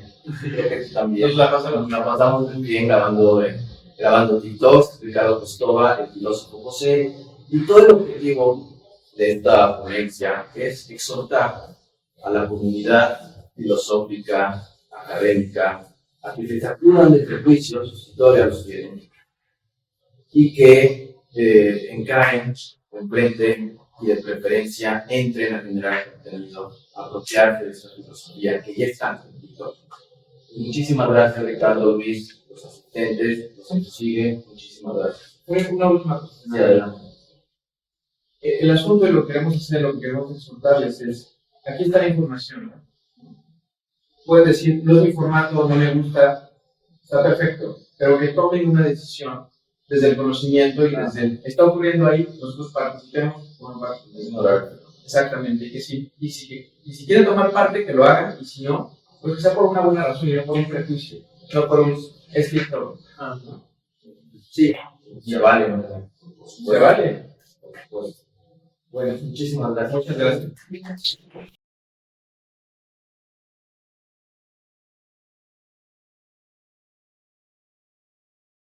Bueno, Luis, muchas gracias. La verdad que no, un maravilloso cálculo del tiempo. ¿Sí? Nos deja tiempo para conversar bastante a gusto con la audiencia. ¿No? Yo no sé si alguien gusta preguntas, por favor. Sí, bueno, entonces, o sea, ¿cómo ustedes manejan la pelea contra el algoritmo? Porque Instagram, TikTok favorece videos de centralización, de centrotemática, pero sobre todo mi pregunta va a ser la duración, ¿no? Porque a veces si es demasiada información abstracta o mucha información, ¿cómo manejan ustedes esa pelea contra el algoritmo y tratar de difundir un mensaje hacia las demás personas con un formato tan corto? ¿Quiere integrar alguna más o vamos en una? Por favor. ¿Hay alguien? Aquí luego, sí, y luego, aquí, de este lado y luego allá. Sí, perdón, David, me da mucha curiosidad lo de la teoría filosófica. O sea, lo había escuchado, pero sabía mucho que se dedique a eso. Me gustaría que me quedan muchas dudas sobre cómo la realidad y cómo es tu experiencia, ¿quiénes son tus clientes? ¿Son personas, son empresas, son grupos, organizaciones? ¿Y cuáles son los problemas específicos que resuelves tú? Si son problemas específicos de la filosofía que se enfrentan a las personas, o más bien es una solución de problemas que tal vez han intentado resolver con psicólogos o coaches, ¿no? Y ustedes detectan una tensión que siempre ha habido en la divulgación, entre la divulgación y el esoterismo, ¿no? Y cuando ustedes mencionan que es peligroso y quienes no tengan las credenciales anden haciendo divulgación, como que siento que ahí se refuerza esta tensión, ¿no? Entonces, la divulgación se trata de compartir la filosofía, que todo el mundo tenga filosofía, pero a la vez la filosofía siempre ha sido para los filósofos, ¿no? Encerrarse en la academia, bueno, después de la muerte de Sócrates, ¿no? Se ha vuelto encerrarse en la academia. Entonces, ustedes cómo observan esta tensión, ¿no? ¿Es la filosofía para todos, la divulgación, o debe ser para los que tienen el título específico de ciencia? ¿Tu nombre? Amiga. Vamos a integrar la realidad. Por favor, yo tengo una pregunta que se relaciona con la del doctor Mishra, pero va más con ¿cuáles serían estas licencias que deberíamos como tener para poder divulgar filosofía? Es decir, ¿necesitaríamos tener un grado de estudios o es más como algún método de divulgación eficiente? ¿Cómo serían estas licencias? Okay. Vamos a echar una licencia también. ¿Sí se puede? Sí, ¿cómo está? Hola, ¿cómo están? ¿Qué tal? Bien. Bueno, yo no sé nada. Buenas tardes. Ya comieron, encantada. Oigan, muchas gracias por compartir con todas nosotras y con todos nosotros lo que han andado, creo que es muy importante. Y mi pregunta creo que se llegó un montón para dedicar hacia también. Yo quisiera saber como a todos a ustedes. Estábamos hablando de mañana de alguien quiere pensar en el público, ¿no? Y en realidad, bueno, un poco hay una cosa insidiosa de mi parte. Ya pregunta Miguel quiénes son las personas o las entidades que se acercan a la consultoría filosófica. Sería muy interesante saber quiénes llegan, ¿no? O dónde se ofrece la consultoría, cómo sucede esto. Y del lado de Radiosofando, de Cristóbal Filósofo y del filósofo José, saber quiénes son sus usuarios, ¿no? Hay una cosa que pasa ahora con estas plataformas digitales, con estos medios, que hay maneras de saber quiénes son los que están del otro lado, ¿no? Ya no digamos números, yo escuché un programa de ustedes de Radiosofando Creo que sobrevenía Mundial de la Filosofía del año pasado o el año pasado. Y me parecía maravilloso, con la cantidad de países, de ciudades, de transgresoras, es una cosa de locos, ¿no? O sea, tan solo pensando en eso. Pero a lo mejor entender quiénes son las personas que están del otro lado, ¿no? Está padre tener esta idea de cuántos usuarios hay en las páginas de Costova, pero quiénes son, ¿no? O sea, más o menos perfiles, si los tienen, ¿no? Bueno, etc. ¿No? Y ese tipo de cosas, pues nada, felicitarlas por lo que hacen. Bien, gracias. Damos la palabra. Claro, pues me lote, ¿no? El que puedo presentar el literatura. Bueno, tenemos el 54% son hombres, o sea, serían 46% mujeres. Edades son, está entre el 70% de nuestro público está entre 25 y 45 años. Para una firma, esto es una de las, por eso nos han contratado, ¿no? Para entrevistas, porque nuestro target es de la gente que tiene educación económicamente aquí. O sea, es nuestro fuerte, o sea, el 60% de ese target. Después sigue el target de 50, 65, que claro, todavía es económicamente no están activos, y después siguen adolescentes. O sea, ya el 2% serían adolescentes para niños y también adultos mayores. Pero nuestro fuerte son un target que es el target comercial. Entonces, nuestro target es completamente comercial. Y los rangos, por ejemplo, tenemos gente de estudios de licenciatura, eso sería un 40%. Voy a adelantar la universidad.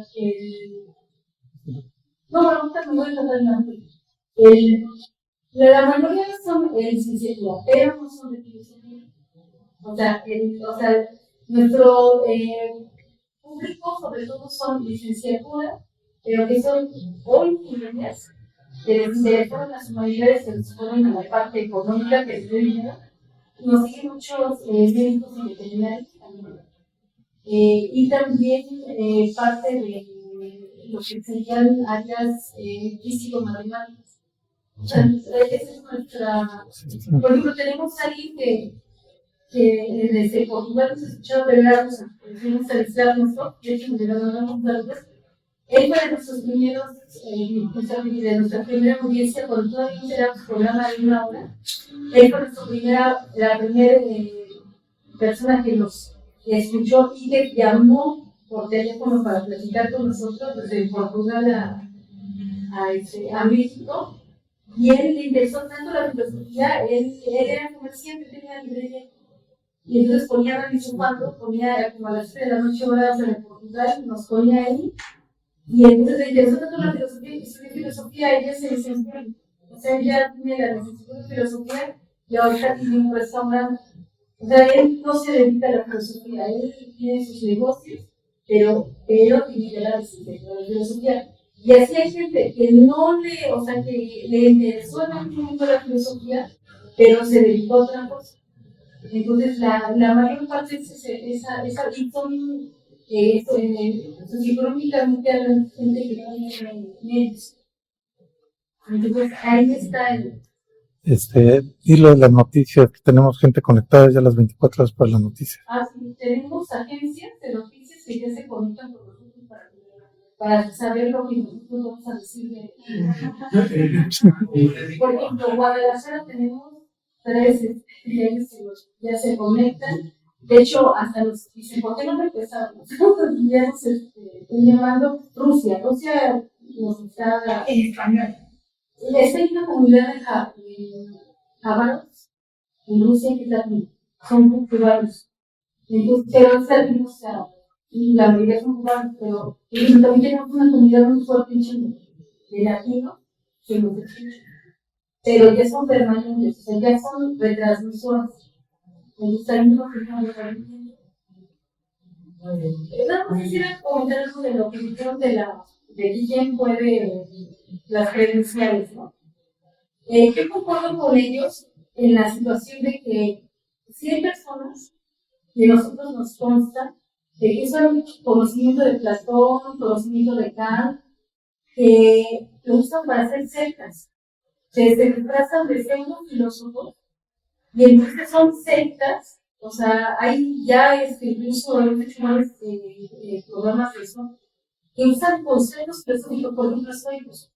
Usan conceptos filosóficos, enganchan a las personas y las hacen trabajar para ellos, disfrazándose de comunidades pseudo-filosóficas. Entonces, sí, por eso es la situación. Hay que transmitir filosofía y poner las fuentes, ¿no? O sea, lo estoy sacando de los diálogos de Platón, de tal diálogo. No sé, para que no digan que porque sí hay un peligro, sí hay un peligro en donde gente que se dice ser filósofos, que ni siquiera son filósofos, que no hicieron una filosofía, les dicen frases bonitas y a veces ni siquiera son realmente de filósofos y enganchan a personas que quieren saber de filosofía. Entonces sí hay un peligro en la situación de que no es de que uno diga, tienes que ser de la facultad de filosofía para hablar de filosofía, pero sí tienes que dar el conocimiento, pero menciona que si ya alguien te está pidiendo a cambio de dinero para ese conocimiento, de sótanos, a veces ese es el peligro, porque sí hay muchas sectas, o sea, sí hay son redes de sectas internacionales que los ganan.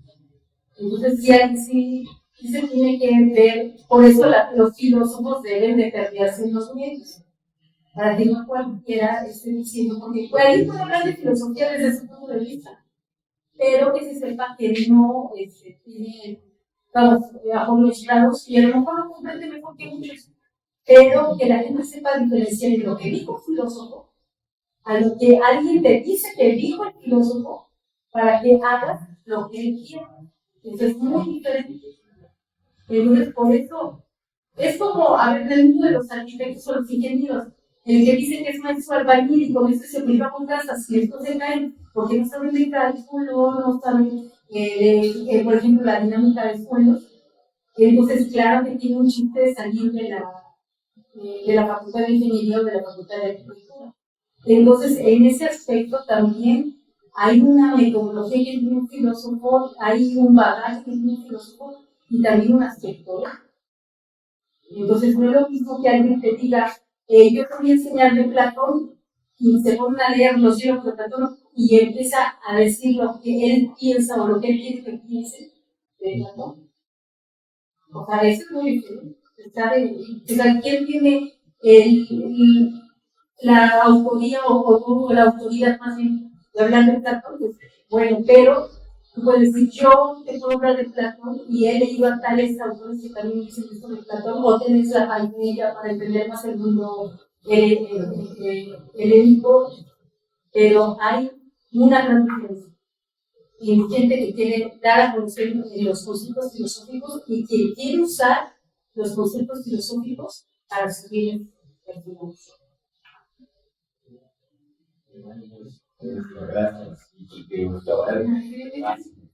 Y a todos, ¿no? Qué gusto compartir esta mesa tan prolífera de ideas. Bueno, respondo a mí cara a lo que decía, yo tengo algo de lo que decías hoy, de pensar en el público, quién se acerca a la teoría filosófica.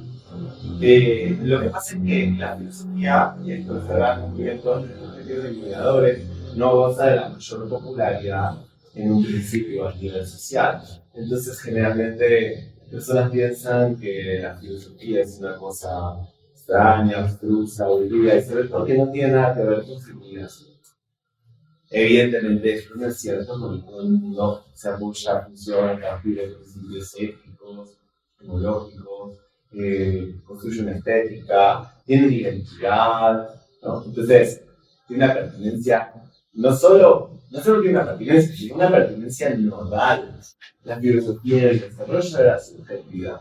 Pero no es que las personas naturalmente estén buscando consultores filosóficos, y eso nosotros tenemos un diplomado en consultoría filosófica, ahora llamamos la generación 21. También tenemos una maestría en prácticas filosóficas, ahora con la tercera generación ya operando, una maestría inicial, en línea, 100% en línea, con profesores de todo el mundo. Pero lo que es muy importante, yo creo, para cualquier emprendimiento que queramos hacer con la filosofía es tomar iniciativa. Es decir, aquí las cosas no esperar que se hagan solas, que vengan rato. ¿Y de qué manera van a llegar los consultantes a la consultoría filosófica? La primera forma, la decisión más común, que también creo que funciona igual en redes sociales en cierta medida, es el boca a boca, ¿no? O sea, decir, que mira, fíjate qué interesante esto, míralo, ¿no? Que le dice un amigo al otro. Lo mismo pasa igual con la consultoría en cierta medida. Por supuesto que se puede hacer de trabajo de la consultoría filosófica. Nosotros tenemos muchos estudiantes que tienen consultorios y que trabajan y van abriéndose un camino.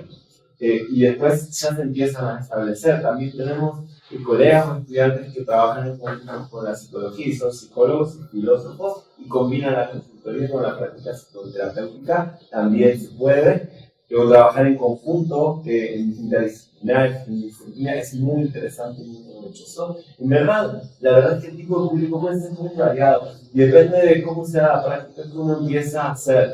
Generalmente se van creando ciertos nichos de personas. Por ejemplo, tenemos un estudiante de la maestría que es profesora de la Universidad Nayarit, Marta de la Rosa, y ella empezó a hacer consultoría filosófica con los estudiantes de licenciatura, puso un consultorio ahí, y les fue excelente. Después ya tenía filas de otras tareas, gente de todos lados, con ella, ¿no? Entonces se van abriendo estos espacios. En verdad, se puede trabajar incluso con niños. Hemos hecho diplomado de consultoría filosófica para niños en la escuela, o para el área de tutorías en bachilleratos. También hay varios proyectos hoy en día que se han desarrollado y se han desarrollado varias publicaciones bastante interesantes de investigar cómo funciona todo esto. Y después lo que decía de las organizaciones, bueno, que es todo un mundo fascinante de trabajo y de acercamiento, donde se pueden hacer cantidad de cosas. Nosotros normalmente dividimos las prácticas filosóficas en filosofía para niños o con niños, consultoría filosófica, talleres filosóficos y filosofía para organizaciones. Lo separamos un poco de la consultoría filosófica porque ciertamente es un quehacer muy complejo. Es decir, involucra muchos elementos de la consultoría filosófica, pero es un mundo para todas las instituciones. Y de hecho así se llama filosofía para organizaciones, es la manera propia de nombrarlo, porque digo, por ejemplo, yo he trabajado con universidades, pero la universidad como institución, entonces observas todo el proceso. Hay gente que trabaja con empresas, productos, servicios, hay gente que trabaja con asociaciones, con ONGs, es decir, existe cantidad de perfiles de asociación.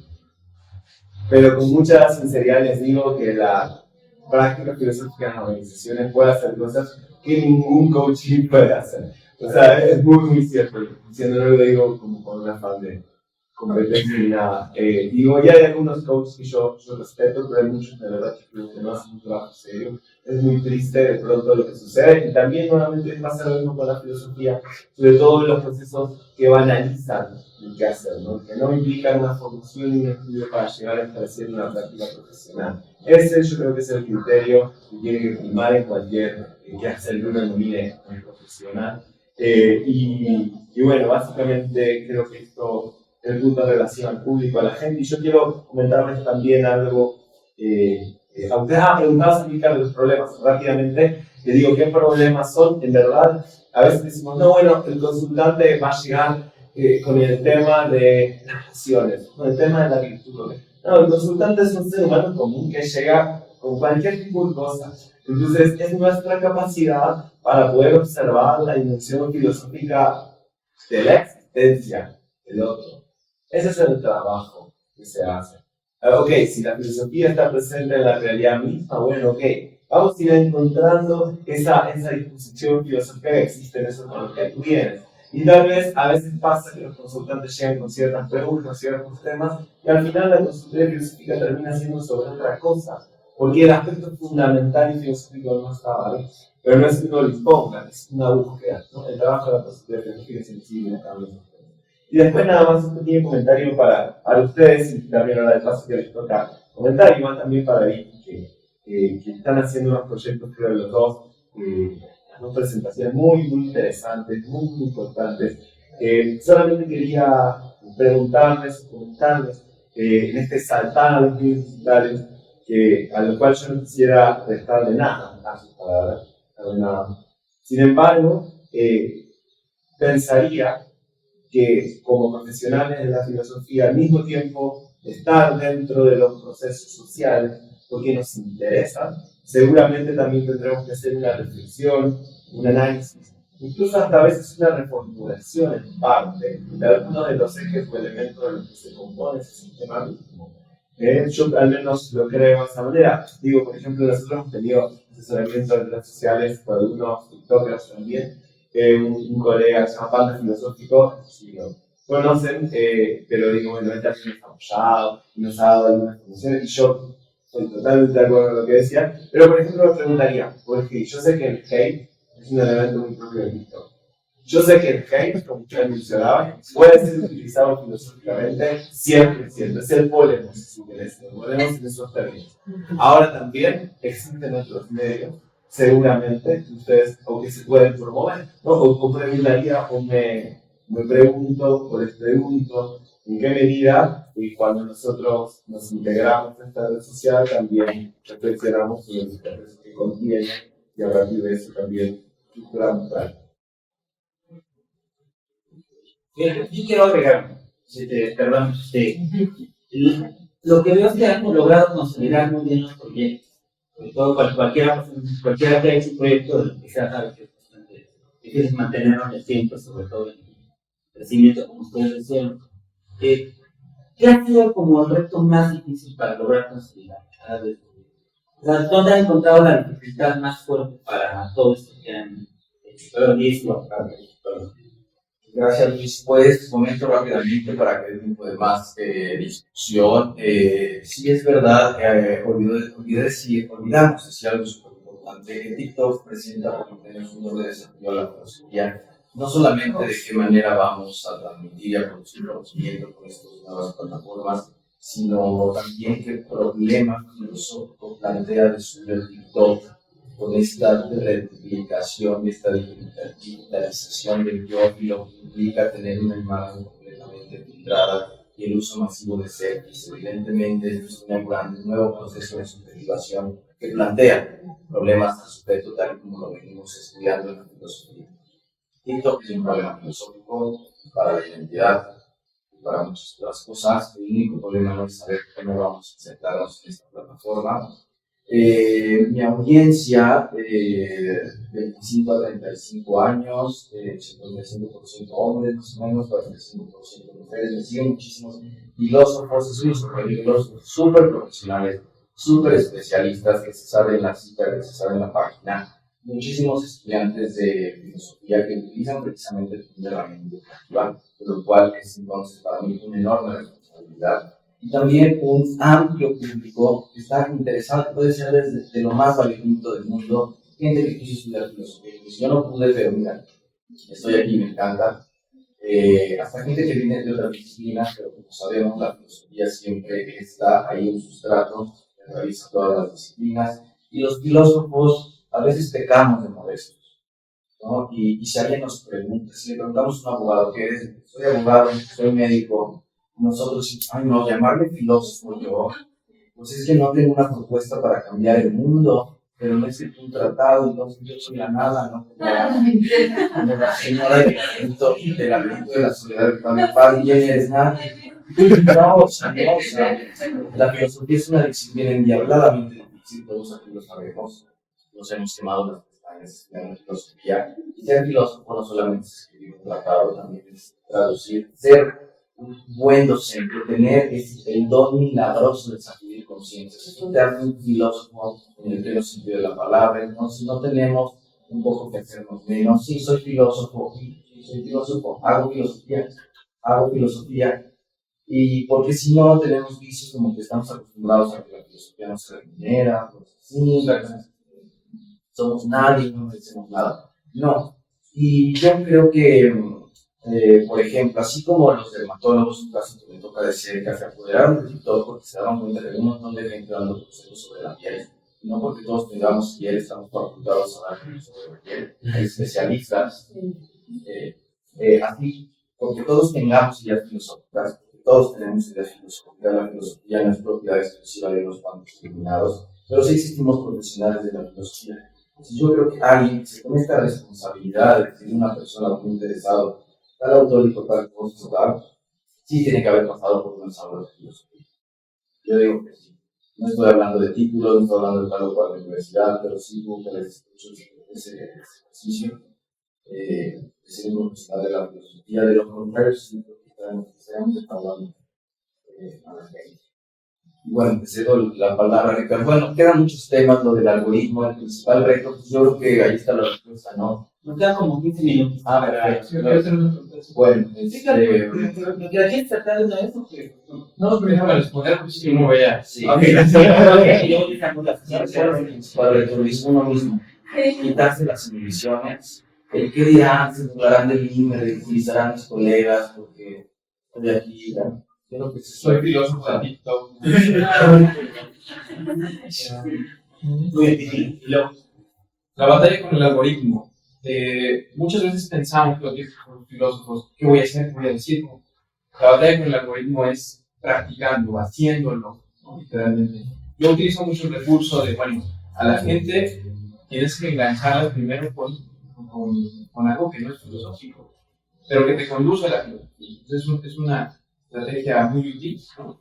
Yo tengo por ahí unos videos de muy mal gusto, donde al principio sucede algo muy extraño y luego una problemática, ¿no? Creo que esa es la batalla, pero es mejorar el contenido, mejorar la formación, mejorar las fuentes, ir creciendo y no quejarse de, bueno, es que nadie me ve, que no sabe el baile. No, yo no creo tanto en eso, lo que creo es, no creo en el hecho de que te baneen y que no suba tu nivel, es autoconocimiento, noticertón, cómo puedo mejorar, cómo puedo transmitir mejor el mensaje. Y creo en parte que eso es la batalla con el algoritmo. Ahora, el tema de filosofía versus esoterismo, ¿no? La pregunta es, ¿quién está facultado? ¿Quién tiene las credenciales? Para quien no lo sepa, Paris Maloki también es un divulgador muy importante de la historia y un poco yo devolvería la pregunta de ver, alguien que leyó y no entendió a Marx, que leyó el manifiesto y tiene una visión muy sesgada de lo que es Marx, ¿está capacitado para divulgar a Marx? Pero lo hacen. Entonces, un poco el tema no es sobre credenciales, no es sobre decir yo tengo los títulos, soy un doctor, soy un maestro. No, es un poco. Hay mucha gente también autodidacta en TikTok, ¿no? Quien conoce a Stephen Pinker lo sabe, es un personaje de TikTok, es un amigo personal que trabaja temas de ética, de bioética, ética aplicada. Entonces, no hablo de simplemente gente con títulos, ¿no? Hablo de gente que tiene fuentes, lecturas, pero sobre todo entendimiento, news, ¿no? Que tiene una aproximación importante, justa, virtuosa a los textos, que tiene un modo de vida práctico.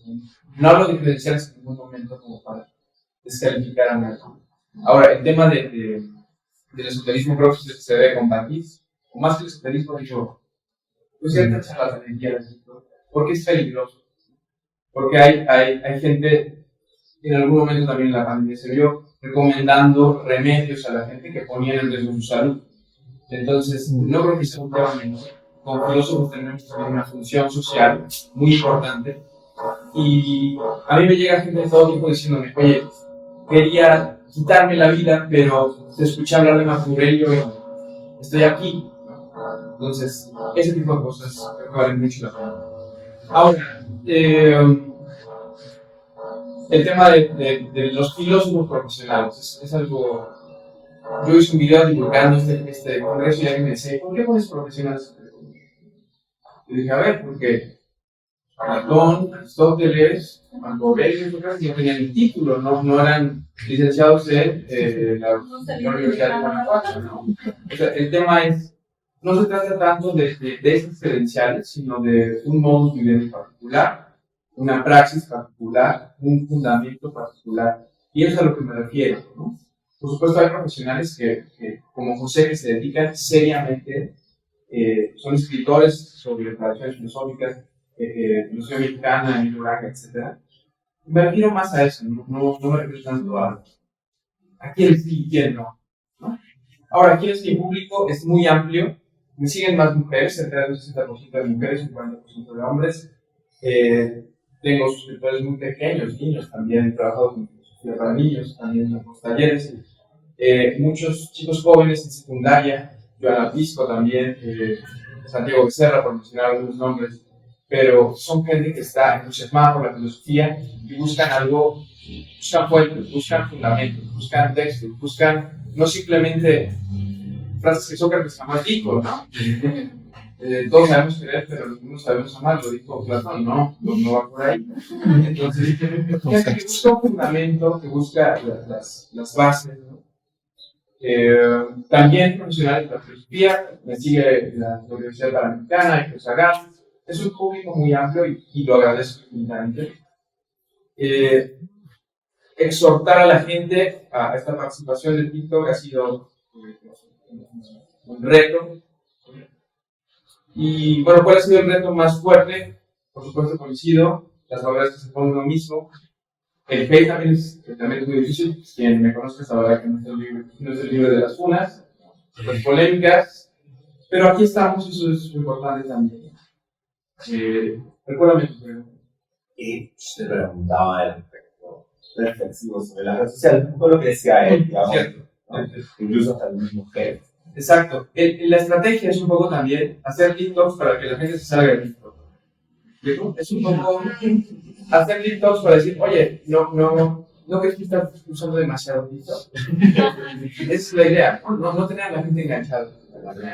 Exactamente, no nos cierren en vivo. El reto más importante siempre, como decimos los pitagóricos, es conocerse uno mismo. Y a partir de eso, bueno, tiene todo lo demás, pero todo lo demás. Luis tiene presencia en TikTok, lo he pescado y lo veo. Pero me han explicado que no. Pero yo voluntariamente tengo la buena suerte de que por ahí se arriesga. Bueno, yo no lo sabe. Bueno, me han invitado alguna vez, como tu caso, pero no que yo haga uno, sino a raíz me suban en su canal. Pero quería preguntar, por favor, ¿alguien más quiere preguntar? Por favor. Miren. Yo tengo 30 años y estudié en la Universidad Autónoma de Nuevo León, séptimo semestre de filosofía, y yo nunca me he visto en un futuro dando clases en la academia, ni cerca en el mundo académico, no va conmigo, aunque me estoy desarrollando bien. Mi sueño siempre ha sido algo totalmente distinto a como lo piensan mis compañeros y todos los demás a mi alrededor. Es como, quiero viajar, quiero dar conferencias, quiero hablar en el mundo, dar un impacto en redes sociales, lo que sea, tener una imagen pública. Pero se ve tan lejano, porque no hay referencias cercanas, ¿no? Yo te conozco, yo te sigo y qué gusto verte aquí, la verdad. Genial. Entonces la pregunta es, para ti también, ¿no? Porque también me interesa el asunto de asesoría filosófica, generar un impacto fuera de lo académico, como ustedes lo hacen. Mi pregunta es para ustedes dos, ¿cómo? O sea, ¿es algo tan grande, tan lejano parece? Sueño guajiro, como dirían algunos, dar ese tipo de impacto. ¿Qué le dirían a un joven como yo, que tiene ese sueño y que lo ve tan lejano? ¿Cuál es el esfuerzo, qué es lo más importante que me debería hacer? Por favor. Sí. Yo quería comentarles más que pregunta, es una especie de reflexión.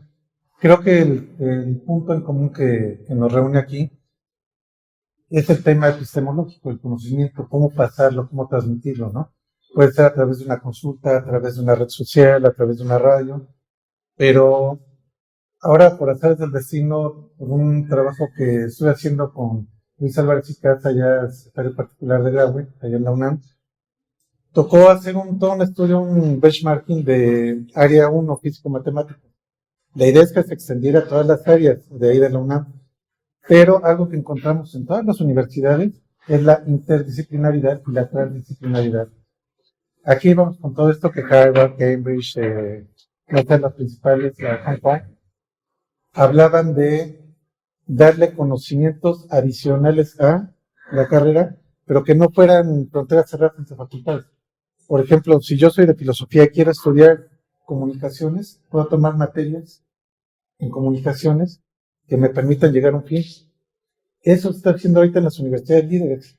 El proyecto ahorita quedó muy interesado allá en la rectoría de la UNAM, ahorita está en el inter del cambio de rector, pero yo creo que ojalá se pueda cuajar y que creo que es algo que nosotros nos convence. O sea, creo que todos aquí tenemos el gusanito, la semillita, de abrir nuestro campo de filosofía y irnos a ver dónde encontramos, ¿no? No, entonces yo creo que ese es precisamente el punto en común y creo que esa podría ser una recomendación muy válida precisamente para poder dejar una razón de verdad, ¿no? O sea, vamos, que no cualquiera que pueda hacer más daño que bien entre a tomar un espacio público, sino que yo creo que es más bien retomar esos elementos y herramientas precisamente para evitar eso, porque aquí nada más para cerrar el comentario muy rápido, noticias en TikTok casi no se meten la gente, porque en TikTok se viralizan muchas cosas que son falsas. Entonces las agencias noticiosas, por regla general, se tiene que verificar en más de 2 o 3 fuentes la misma información. Creo que sería una práctica muy sana en filosofía poder hacer eso, precisamente para evitar eso de las frases que nunca dijo Platón, ¿no? Sí. O sea, las frases que nunca dijo Sócrates o Aristóteles. Ese es el punto que yo creo que está faltando, que a lo mejor en otras disciplinas ya se logró resolver. Incluso, por ejemplo, la agencia Reuters ya tiene un tratado de cómo hacer verificación digital de esas notas, pero creo que si lo vamos incorporando todo ese conocimiento a la labor de filosofía, podemos despuntar, ¿no? Entonces, eso y pues mis felicitaciones a todos los ponentes. Excelentes, muchas gracias. Muchas gracias. Y yo ya sería la última que nos ponemos para hacer el cambio de la autonomía. Y se haga la pregunta y se ¿qué le recomendaría? ¿No? ¿Qué le diría? Usted muy concreto y también retomando tu pregunta, Liz, tan interesante, que consolidar un proyecto, lo cual a mí me parece absolutamente fundamental, ¿no? El día de ayer teníamos una asamblea justamente de esta comisión nueva que se acaba de pensar en la filosofía, porque claro, la filosofía como índice y ahora desapareció también del bachillerato. Y una de las cosas que hablábamos ayer es que si nosotros no generamos prácticas de la filosofía en la sociedad, pues es muy fácil que, aun cuando ahora ganemos nuevamente otra vez otra batalla de quitar la filosofía del bachillerato, otra vez va a volver a suceder en 5, 10, 15 años porque la filosofía falta presencia. Entonces, ¿qué es lo que falta? Son proyectos. Aquí como cada uno puede construir un proyecto sin lugar a dudas. ¿Y qué se necesita para construir un proyecto? Bueno, lo primero es creer en lo que uno está haciendo. El proyecto no se desliga de tu propia... yo al menos lo he hecho de esta manera y es como yo creo que se tendría que hacer. Y siempre es un montón de preguntas a seguir. Y sobre todo esas preguntas lo que te van sirviendo es para tener seguridad, para construir. Eso es lo que vos querés hacer. También otra cosa que creo que es muy importante, también nosotros lo hemos hecho ese CAPI, y Luis lo sabe bien, es trabajar en redes. Nosotros trabajamos en redes, trabajamos con un montón de instituciones, universidades, en México, en muchos países, con colegas. No pensamos en corporación. Los filósofos vivimos en un pueblito, en un nicho muy chiquitito.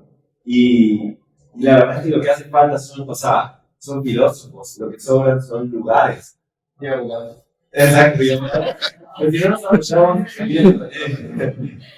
O trabajar con los abogados. Yo trabajo con abogados, de hecho. Y bueno, creo que eso le diría, trabajar en redes, pensar en esa forma que no tomo más tiempo, pero con mucho ánimo y probar. Seguramente al principio no te va a salir muy bien, hay que buscar el mismo, aquí para adelante. Yo respondo con otra pregunta. Creo que de esa pregunta viene todo lo demás y es, tú buscas lo que buscas por el reconocimiento, por la cámara, etc., o amas verdaderamente el conocimiento. Lo amo. Entonces todo lo demás viene. Si es cierto ese deseo, ese afán erótico, ese amor por el conocimiento, todo viene después. Se puede hacer, tienes que empezarlo. Antes de decir algo tienes que informarte, tienes que hacer un proyecto. uno antes de enseñar tiene que aprender, y eso es algo cierto. Tampoco lo pienses demasiado. Lo cierto es que nadie de nosotros supo cómo empezar, no había manuales de cómo ser el filósofo José. Entonces, empieza, pero estructura, y no te desanimes. No sé cuál sea el caso de los demás, pero personalmente cuando inicié estaba profundamente. Entonces, a partir de esa necesidad fue que sucedió todo lo demás, y de ese amor por la sabiduría, de ese amor honesto. Vale. Eso es. Gracias. ¿Y quiere darle algo a Laura? Ajá, solamente que si quieres ser conferencista tienes que aprender locución. Es una herramienta indispensable. O sea, tienes que saber hablar al público, o sea, tienes que tener las herramientas que te permitan poderte desenvolver al público. Y bueno, antes de que quería contestar, uno de nuestros también grupos que nos escuchan son gente que quiere aprender español. Por ejemplo, la Universidad de Benin, que está en Benin, en África, nos escribió diciendo que a sus alumnos de español los hacen escuchar una hora de Radio Sofando, porque no es lo mismo que escuchen a alguien que habla bien el español, pero aparte que está hablando de filosofía. Entonces, ese es un plus que damos. O sea, ese que dicen, bueno, a lo mejor no van a ser filósofos ni nada, pero que aprenden a hablar bien en español con temas de filosofía. Y en Rumanía también hay unos chicos que quieren aprender español y escuchar Radio Sofando. Entonces, nos regañan mucho porque yo, por ejemplo, hablo muy rápido y me dicen, habla más despacio porque no te entendemos, o sea, estamos aprendiendo. Entonces, esa es otra cosa. O sea, si aprendes a hablar bien en los medios, tú no sabes por qué razón te van a escuchar. Hay muchas formas que vas a jalar. Es mejor escuchar algo que les interese, pero también porque lo estás diciendo mismo. Bueno, pues muchas gracias a la mesa. Un aplauso.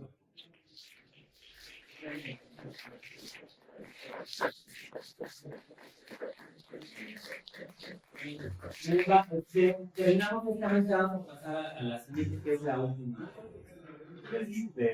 Muchas gracias.